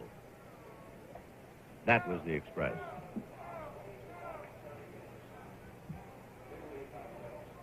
Will's going to third, and it's fouled away. Morey will try to steal no matter the score. His philosophy is simply stated: just as a pitcher has to work every 4th day, and just as a hitter needs plenty of practice to hit, so a base stealer has to run all the time to keep his rhythm. So never mind the score. If he has a chance, he will accept it as an opportunity.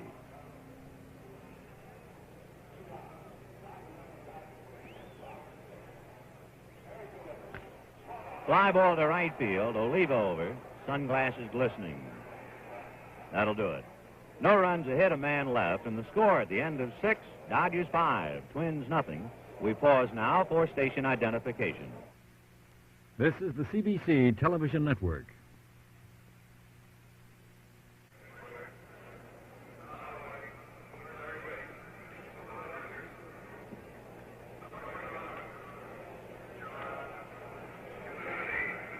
As we go to the 7th inning, 5-0 Dodgers. The Dodgers make a change. John Kennedy takes over at third base. John and Minnesota figure prominently. Kennedy made his major league debut against the Minnesota Twins. Came up to bat while Dick Stigman was pitching a no-hitter, and in his first at-bat, homered to break up the no-hitter. Later on, Washington tied the score. Stigman wound up not having anything to do with it. For the Twins in the 7th inning, Zoilo Versalles, Joe Nossick, and Tony Oliva. Sandy Koufax has just one blot on his record, the fly ball single in the 5th inning. He has faced the minimum 18 batters in 6 innings because after the pop fly single, Earl Batty grounded into a double play.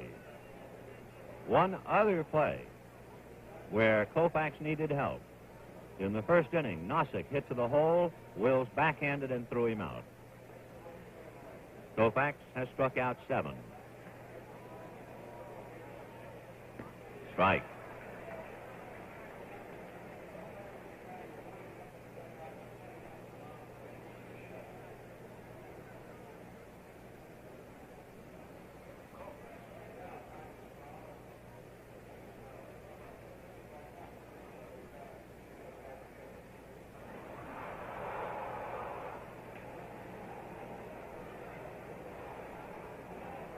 Oh, and 1. Curveball high, 1-1. 1 ball, 1 strike. Sandy and trainer Wayne Anderson begin preparing for a starting assignment the day before. It takes a good hour and a half to 2 hours to really get him loose. Fastball, 1-2. Koufax has been blessed with many physical pluses. He has extremely long fingers, which help to give him a great deal of rotation on the ball. Tremendous muscular development in the back. The minus, of course, the traumatic arthritic condition of the left elbow. He will soak that elbow a good 45 minutes in ice after every game. Curveball. That is strikeout number 8.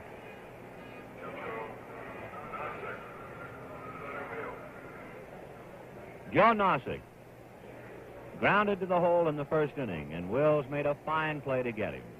Then he rolled out to Wills in the 4th inning.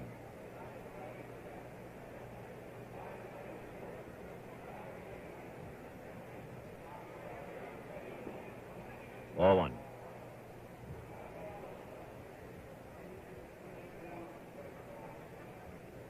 Five runs, 10 hits, no errors for the Dodgers. They have left 7. No runs, a scratch single, and 1 error for the Twins. They have not left anybody.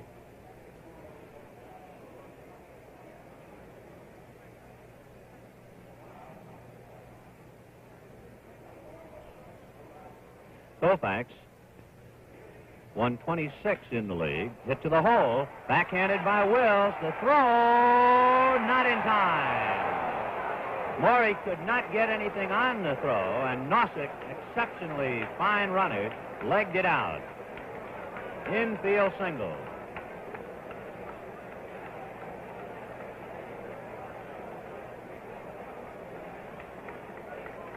Wills could not set himself to throw. Watch, he has to throw almost on the run. And it was a high throw.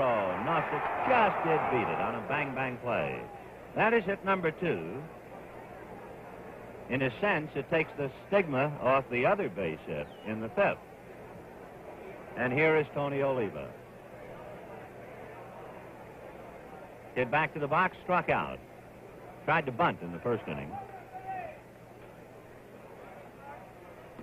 Ball 1. Koufax, only the 3rd left-hander in National League history ever to win 26 games. The other 2 left-handers, giants. Rube Marquard and Carl Hubble. Hubble last did it in 36, and then Koufax this year. Ball 2.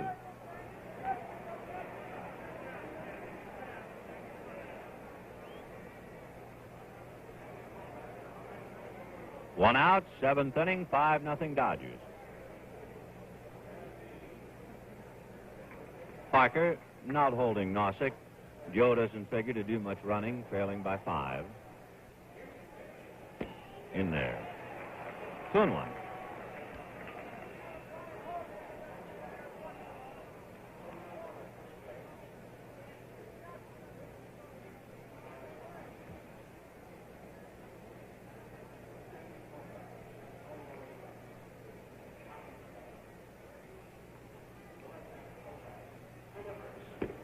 Very high, and Sandy's angry at himself. That's the first time he has, let's say, dropped the poker face. He immediately assumes it again. 3-1. That might be the only 3-ball count on a batter he's had.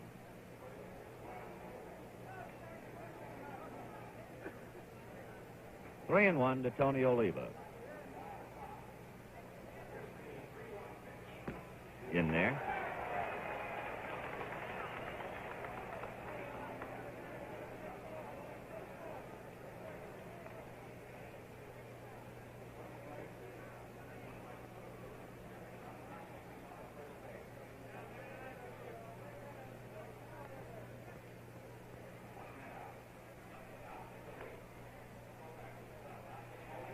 Fouled away. In checking for those of you who were interested in such things, Rich Rollins had a 3-1 count when he flied to left. So perhaps that's the other one. Pretty good tip-off on a pitcher is to check the ratio of strikeouts against walks. Koufax, on the incredible side, almost 5-to-1. 5 strikeouts for every walk. 3-2. Got him. And the bat was rolling all the way out towards Krasuski. That is the 9th strikeout for Sandy Koufax.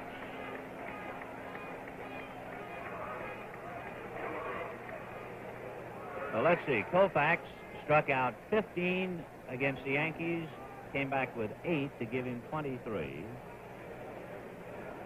In his brief appearance in 6 innings at Minnesota, he had 9 to give him 32 and 9 today. That's 41 strikeouts in his last 4 World Series games. 4-1. Koufax's other World Series was in 1959. He lost to Bob Shaw, and the Chicago White Sox won to nothing at the Coliseum. The run scoring while the Dodgers were turning in a double play.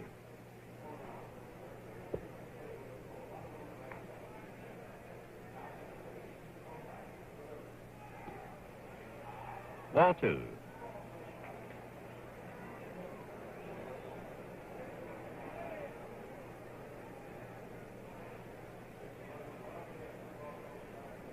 In that 59 game,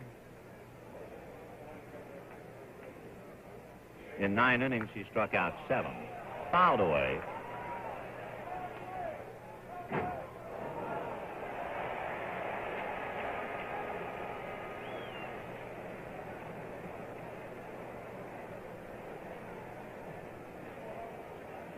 Two and 1 to Harmon Killebrew. He struck out and singled. Harm is 5 for 13 in the series.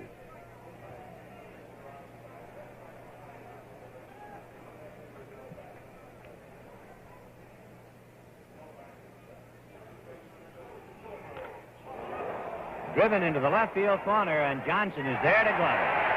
No runs, a hit, a man left. And the score at the end of 6.5 innings of play, the Dodgers 5, the Twins nothing.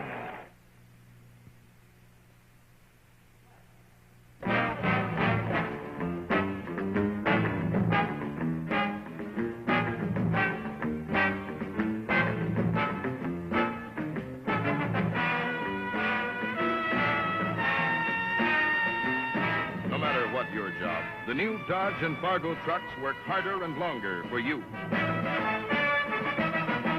And now, another message from Chrysler. September 26, 1962, Chrysler Canada Limited announced a 5-year or 50,000-mile powertrain warranty. These cars carried it, the 1963 Chrysler-built cars. Today, many of these cars have new car warranty left. Think of this when you're buying a new 1966 car. Think of still having warranty protection in 1968, 69, or even 70. Makes sense to buy a car or truck from Chrysler. A reminder, next Sunday, NBC will present 3 regional American Football League games. The Buffalo Bills will face the Kansas City Chiefs. The San Diego Chargers will meet the Boston Patriots. The Denver Broncos and the Houston Oilers meet at Denver. AFL football live, mostly in color and exclusively on NBC.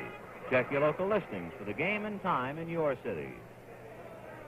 5-0 Dodgers, bottom of the 7th. Fairley, Parker, and Trasuski against Jim Perry.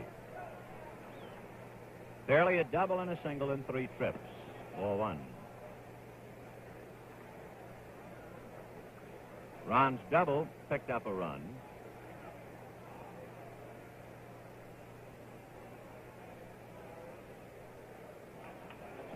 Strikes.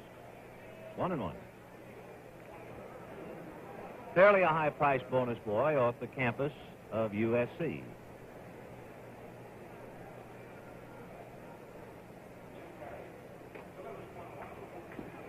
Ball 2, 2-1.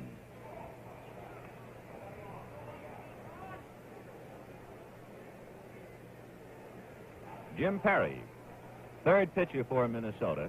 Jim Cott and Dave Boswell preceded him. Ball 3.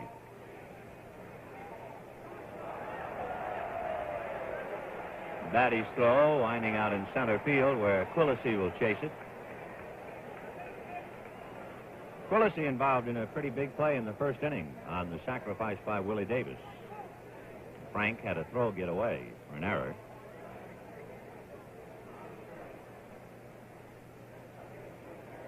Three balls, 1 strike. Hit to the hole. Backhanded by Versailles. No play this time. He's all over the place. Boy, he's a fine ball player. Zoilo Versailles. Base hit for Fairley. Now let's find out what Wes Parker is thinking about, or was thinking about, before the start of this game. I think the twin pitchers have been experimenting with me pretty much as far as pitching is concerned. They've been moving the ball around. Some, like Grant, have pitched me outside, and then he's moved the ball inside. But the fellow that's pitching today, Cott, I believe he'll try and throw me fastballs away and then perhaps come in with sliders and curveballs. It's really hard to say exactly how they're going to pitch me right now, but I think they'll be moving the ball around on me. Ball 1 to West. Hit back to the box, grounded out, fly deep to left on a hit-and-run play. Dodgers have 11 hits in the game. That gives them 48 hits in the 5 games. The bunt. Terry down to pick it up. So the sacrifice works. Fairley moves up 90 feet. And the batter will be Dick Trasuski.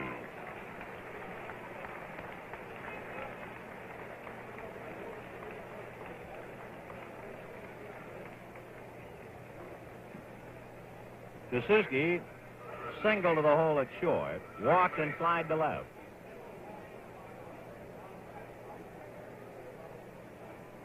When the Twins hit in the 8th inning, if you're not keeping score, they are due to send up Earl Batty, Bob Allison, and Don Mincher.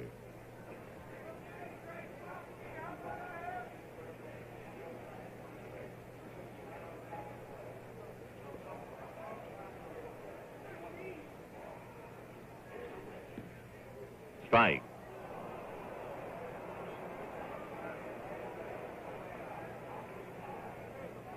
Dodgers scored twice in the first, twice in the third, and once in the fourth.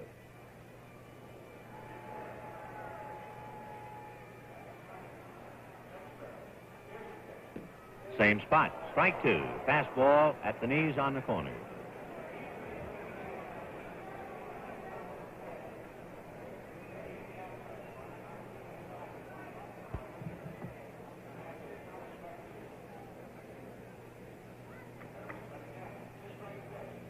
Breaking ball, slider, strike 3. So 2 fastballs and a slider, and down goes Trasuski.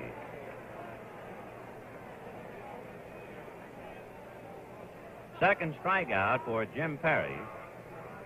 Johnny Klipstein, the right-hander, loosening up in the Minnesota bullpen, and Dick Stigman, the left-hander. Here's Johnny Roseboro, sacrifice, struck out, and walked.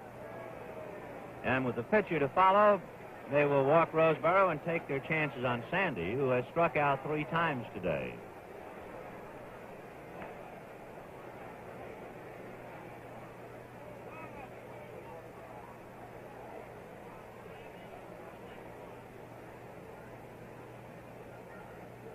Ball 4. So Roseboro to first. Fairley at second, and an ovation building up for Sandy Koufax.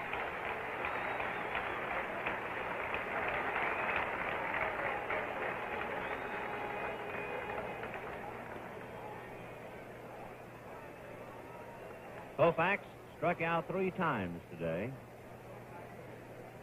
5-0 Dodgers, 2 outs, 7th inning.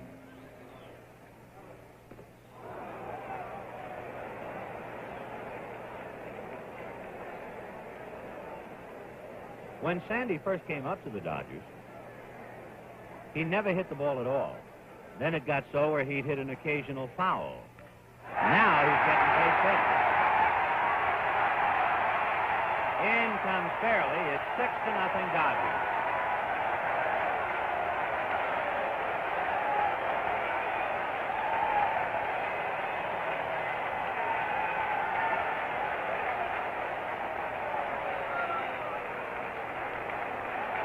Koufax getting an ovation, and a standing ovation from everyone along the right field line. The Dodgers with at least 1 hit in every inning, and have now scored in the 7th to score at least 1 run against every pitcher. 4 against Pott, 1 against Boswell, and this one against Perry. Wills has 2 doubles and a single in 4 trips.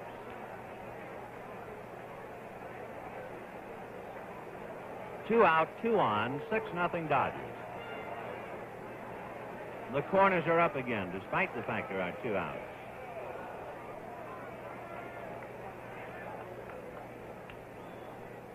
We say despite the fact because most baseball men will tell you that a bunt with 2 outs is not a good play.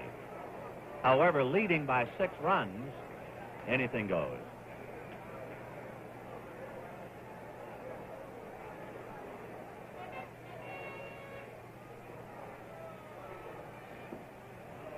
One and one. At second base, Johnny Roseboro. And at first, the mayor of Los Angeles, Sandy Koufax. There goes Roseboro, and it's fouled off. 1 and 2. So Roseboro was going. Koufax was not.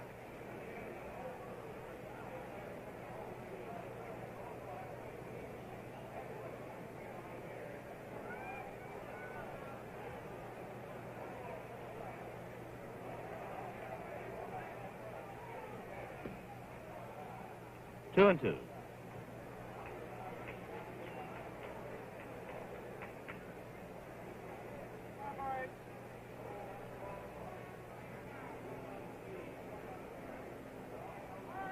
Wills waiting on Perry.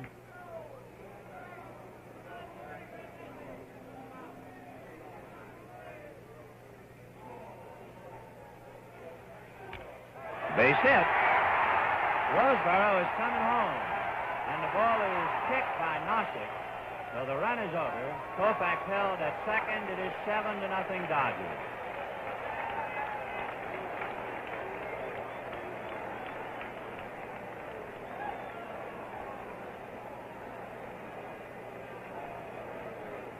Two runs and 4 hits charged to Perry.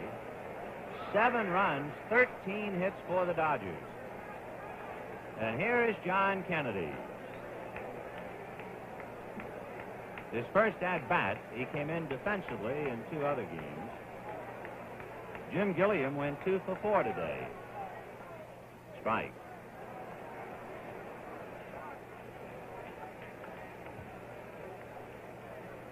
So Jim Perry has allowed 2 runs and 4 hits, walked 1, struck out 2.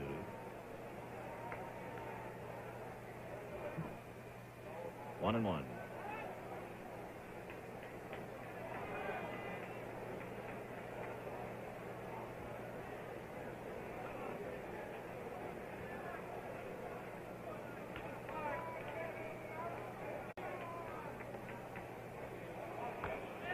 High foul. Batty coming over. It's doubtful. Out of play.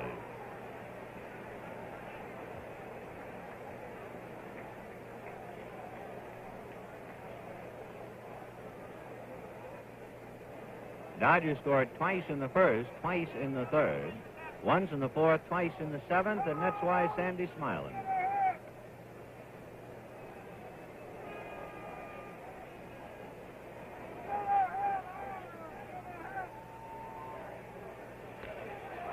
Fly ball to shallow left. Allison started the wrong way, but the big man comes and one-hands it in fair ground. Bob started to go back and came in. The Dodgers settled for 2 runs, 3 hits and leave 2, and at the end of 7, the score, the Dodgers 7, the Twins nothing. Plymouth Belvedere. There's something about a brand new, sparkling Plymouth Belvedere that sets a man a-dreaming. Fireball O'Hare, champion of the world's most grueling cross-country rallies, yet again sets out to smash records all across the country in his hot new Plymouth Belvedere. No test is too hazardous as Fireball meets every challenge. And who is once again the unbeatable champion? The unconquerable O'Hare and his hot new Belvedere Satellite. Yes, Plymouth Belvedere sets a man a-dreaming. But man, what dreams. And it's the kind of car that fits a young family's budget. Remember, folks, for 66, there are 2 great Plymouths. The hot new Belvedere and the big new Fury. Both cars are backed by Plymouth's famous warranty. Belvedere, Fury. They're the greatest. As we go to the 8th inning, the Dodgers 7 runs, 13 hits and no errors. They have left 9. The Twins no runs, 2 hits and 1 error. They have left 1. Sandy Koufax in the 7th inning when he singled. That was his first World Series base hit. He'll be pitching to Earl Batty, Bob Allison, and Don Mincher. He has struck out 9 without a walk and has allowed 2 singles to the hole at short by Joe Nossick in the 7th inning, and a fly ball single to center off the glove of Willie Davis by Harmon Killebrew in the 5th. Sandy, in 7 innings, has faced 22 men, just 1 above the minimum. Batty flied to right, grounded into a double play. 8th inning, 7-0 Dodgers. Fastball, low.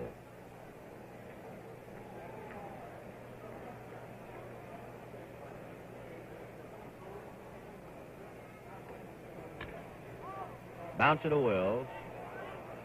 Throws him out.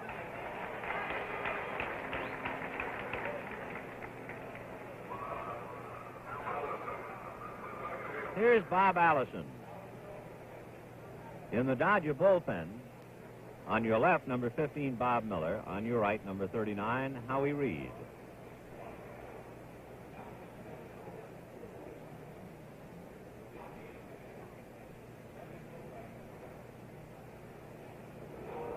Slow curve, ball 1. Allison struck out twice. He's 1 for 9 in the series. And another record.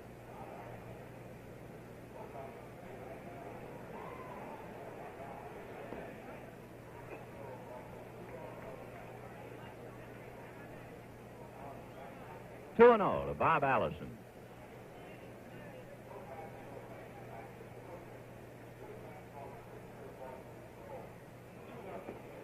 Ball 3. So to my knowledge, that's the 3rd time he's had a 3-ball count on the batter, and it is the first time he has had a 3-ball count without a strike.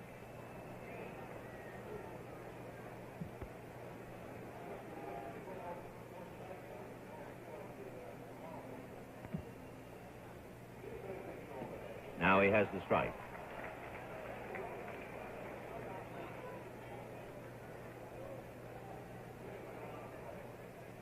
Eighth inning, 7-0 Dodgers. Ball 4, and that's the first pass issued by Koufax.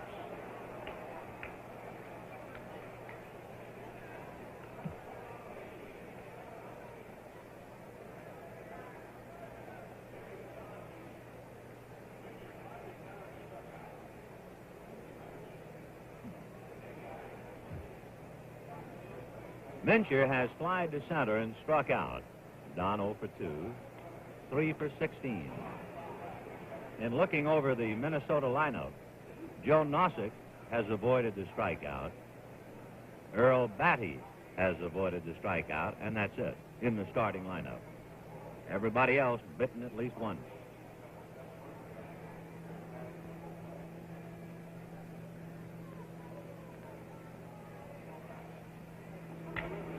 One hopper, one-handed by Wills, backhanded it to Suski, over the placard, double play.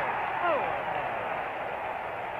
No runs, no hits, no errors. At the end of 7.5, 7-0 Dodgers.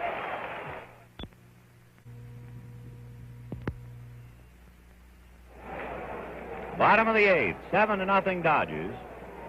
In the first game of the series, the Dodgers made a bizarre double play on a high throw to Wills, who bounced his throw to first. But take a look at this one. This is a gem.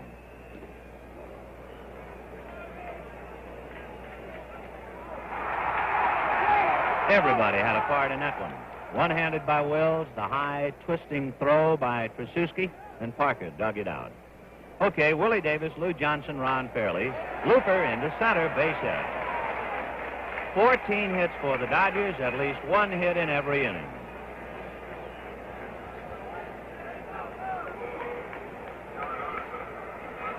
Of course, to the Minnesota Twins, they have gone through the rigors of a long year, and every professional knows there are days like these, or like this one. You only have to win by one. So they'll be at each other in Minnesota with Claude Osteen and perhaps Camilo Pascual. The Twins, during the course of the regular season, lost 4 in a row only twice. Johnson is 1 for 4, singled in the third. Fouled away.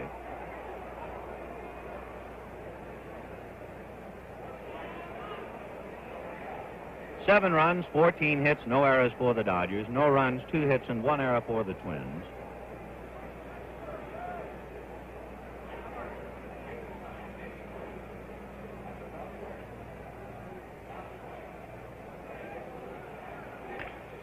Fouled away. He squirted that one. 0-2.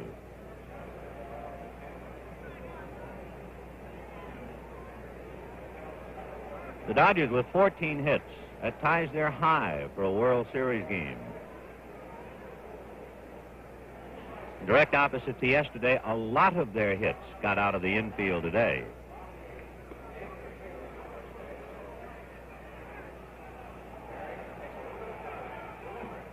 One and two.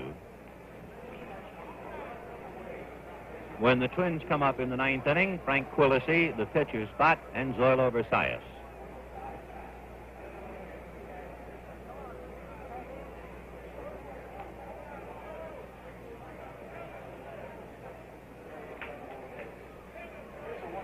Fouled away. Interesting to note that when the Twins won the first 2 games of the series, the Dodgers hoped that the off day or travel day would slow down their momentum. So if the Dodgers win to make it 3 straight today, the Twins no doubt will hope that the off day or travel day tomorrow will slow down the Dodgers' momentum.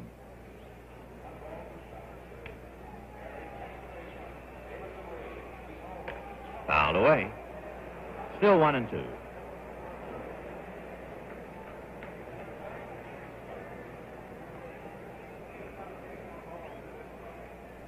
That's Jim Perry, 3rd Minnesota pitcher. Jim Cott, the pitcher of record. Willie Davis held on by Mincher.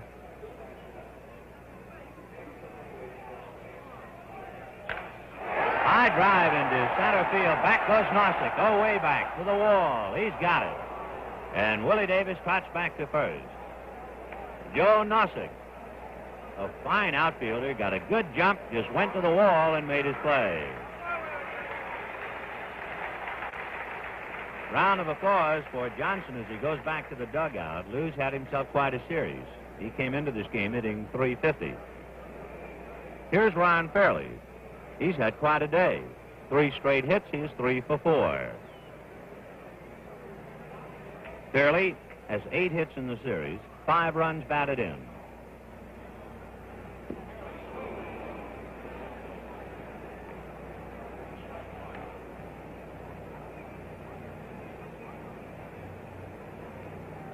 Dodgers 7, Twins nothing, 1 out, bottom of the 8th.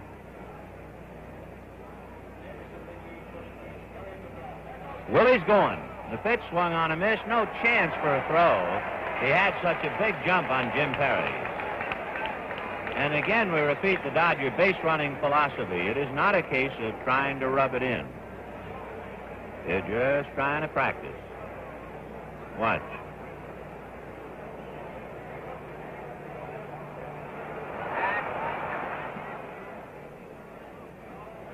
Well, Willie, that's the 3rd stolen base he's had in this game.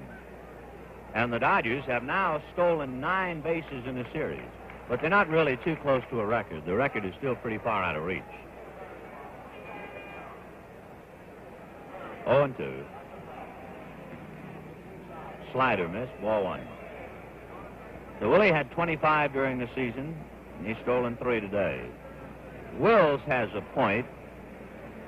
Morris says, I don't know why anybody would be mad at me stealing a base, let's say 7-0, when a fellow at the plate is trying to hit the ball out for a home run.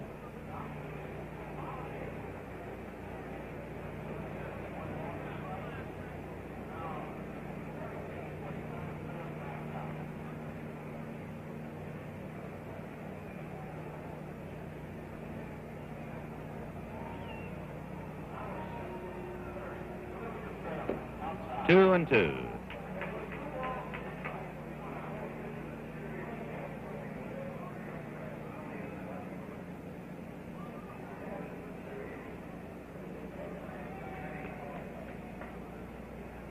Two and two to Ron Fairley. Ball 3. Fairley had the key hit yesterday against relief pitcher Alan Worthington.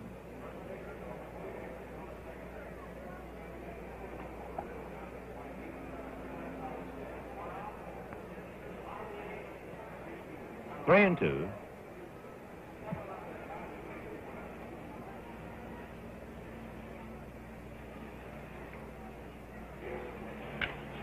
High drive to straightaway center. Back goes Nossick, away back to the track, and makes the catch. Tagging up is Willie. He'll go on over to third.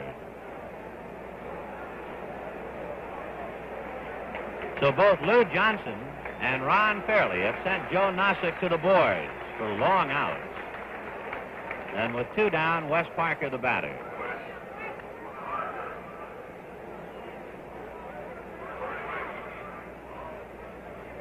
Parker and Roseboro are the only 2 starters without a hit today.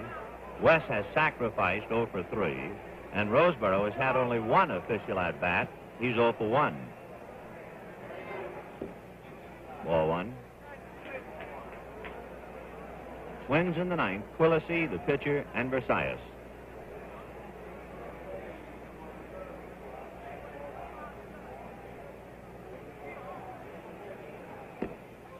Ball 2.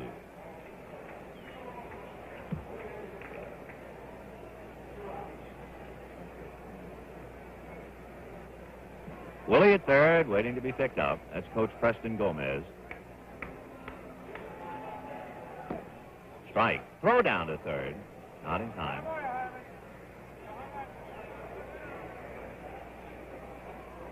Willie, however, does get into the record books with his 3 steals in 1 game today.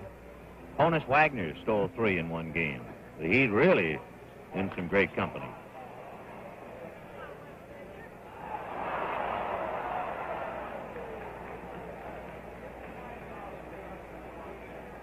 Jim Perry has allowed 5 hits and 2 runs since coming in to relieve in the 6th inning. 2 and 2.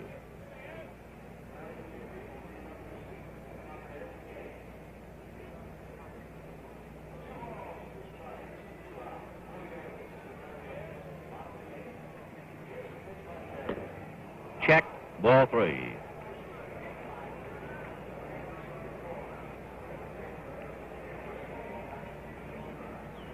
If you're wondering when Rogers Hornsby stole 3 in one World Series game, it's a way back, 1909. Honus Wagner, excuse me. Fouled away. Honus Wagner in 1909 stole 3 bases in a World Series game.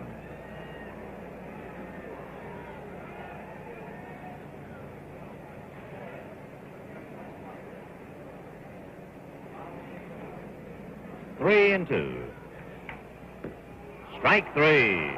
The Parkers caught. No runs, a hit, a man left. And the score at the end of 8. Dodgers 7, Twins nothing.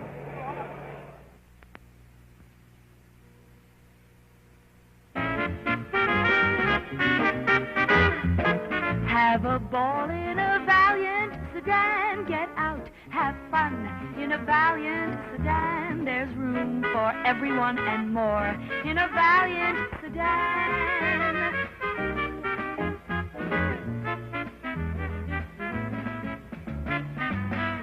Raise the roof in a Valiant convertible. Get out and go in a Valiant convertible. Feel the fresh breeze blow in a Valiant convertible.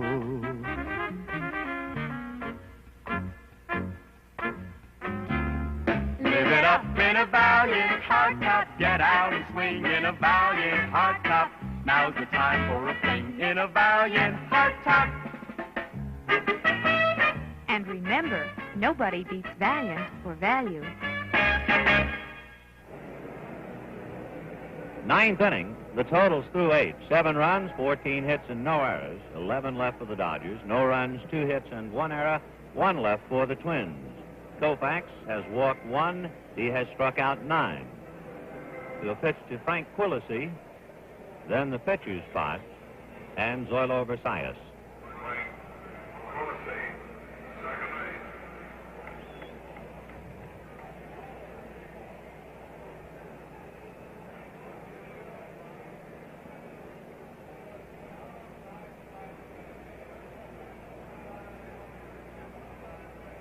Sandy trying to win his 3rd in World Series competition. Fouled away. He has quite a record. When you think his 2 losses, he allowed 1 earned run in each game. And today, trying to pitch a shutout.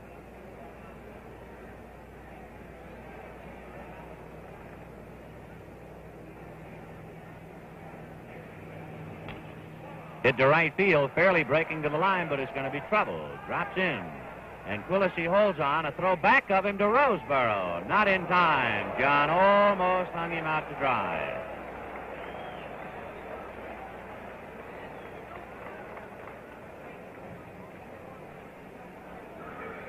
So single to right for Frank Quillisi. That's Frank's 3rd hit. And here is Sandy Valdespino.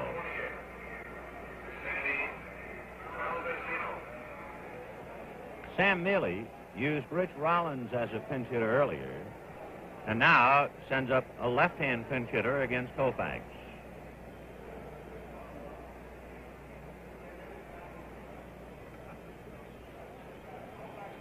Ball 1.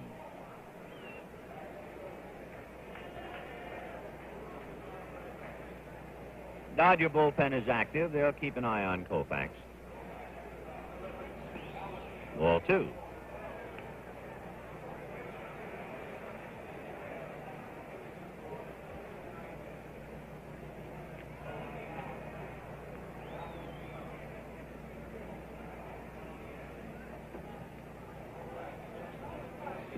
In there. Koufax during the regular season started 41 games and completed 27 of them.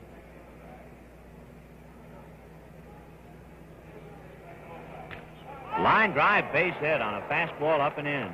Quillisi will go 90 feet and stop at second. The Twins are not going to gamble, trailing 7-0 in the 9th inning. So back-to-back singles for Minnesota. And the batter will be Zoilo Versalles. Valdespino, a solid single to right field. For Sandy Valdespino, that is his 3rd hit in 10 World Series at-bats. Versalles has 0 for 3. He sparkled with the glove today. 6 for 20 in the series with 4 runs batted in. John Kennedy up even with the bag at third.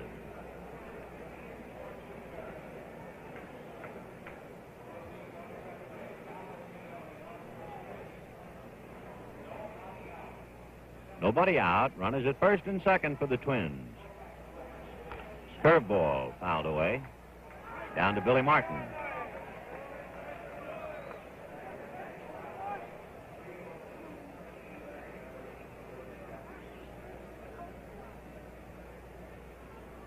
Left-hander Ron Peronowski, right-hander Bob Miller. Somebody did some figuring in the press box. The Dodger team batting average for the first 5 games of the World Series is .302.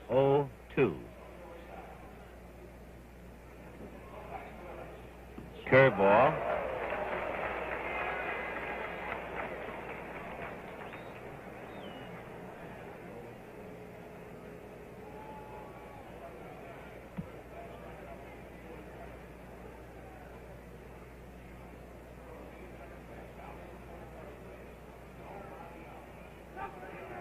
Oh, and 2 to Zoilo.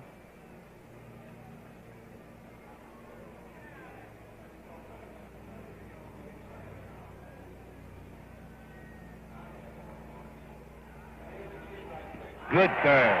And that is Sandy Koufax's 10th strikeout.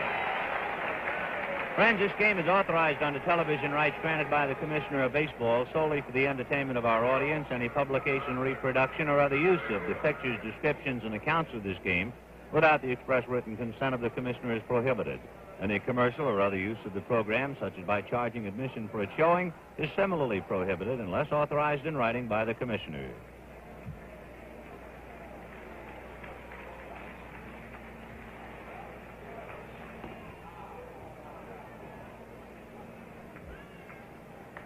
So yesterday, Don Drysdale struck out 11.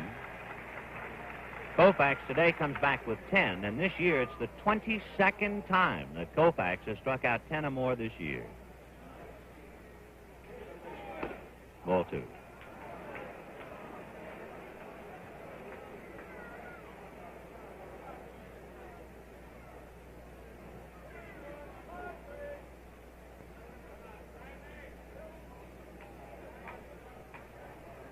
One out, 9th inning, 7-0 Dodgers.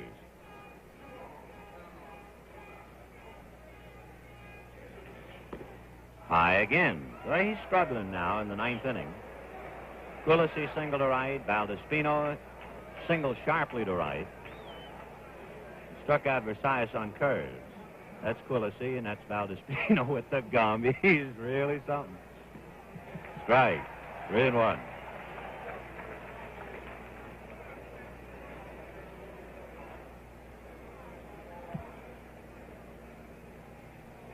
Sandy has walked 1. Allison back in the 8th.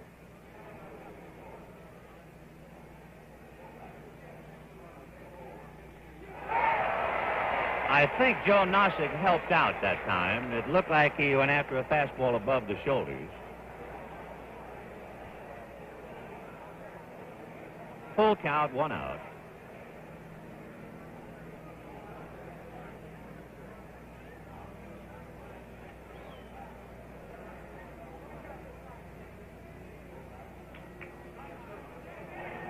Line drive at Wills to Tracewski, double play.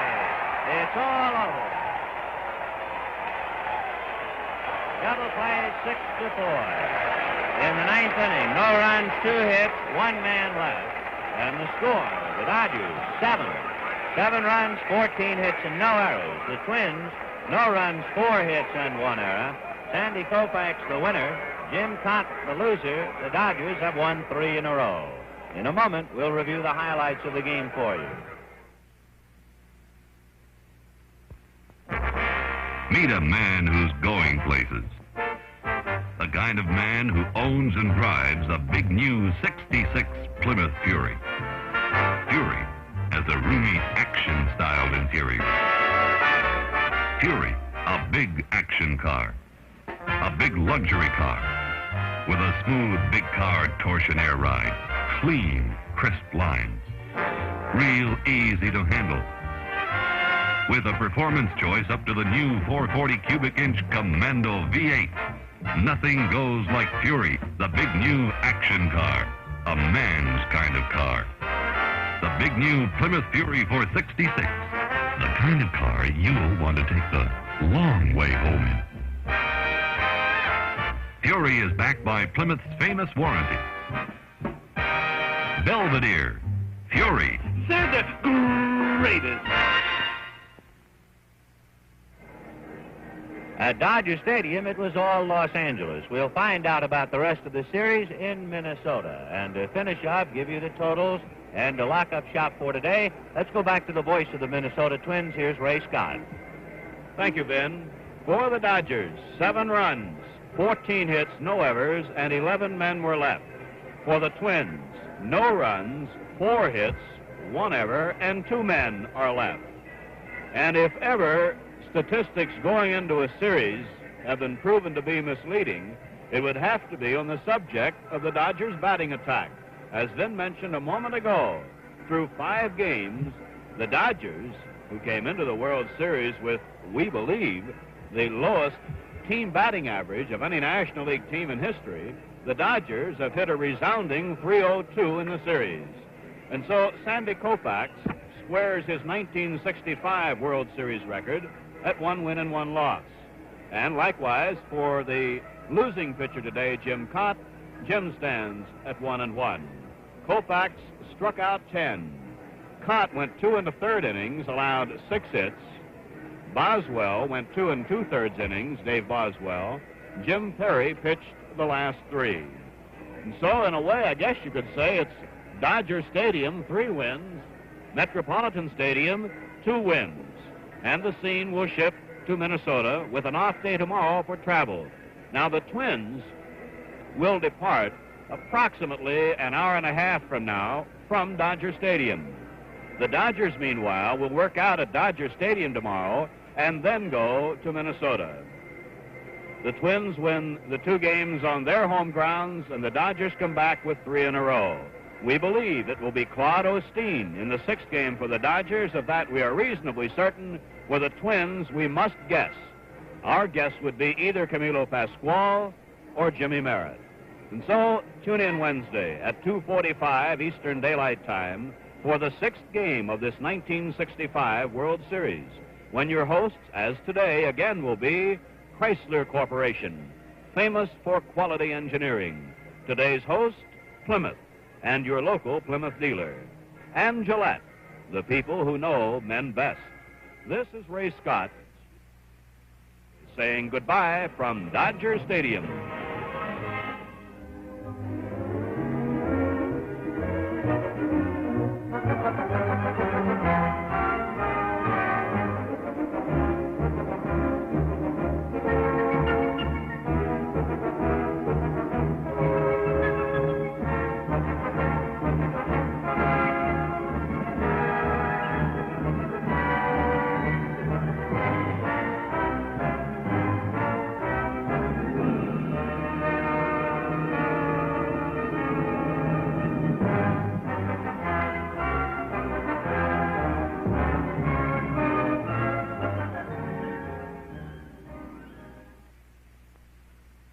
This is the CBC Television Network.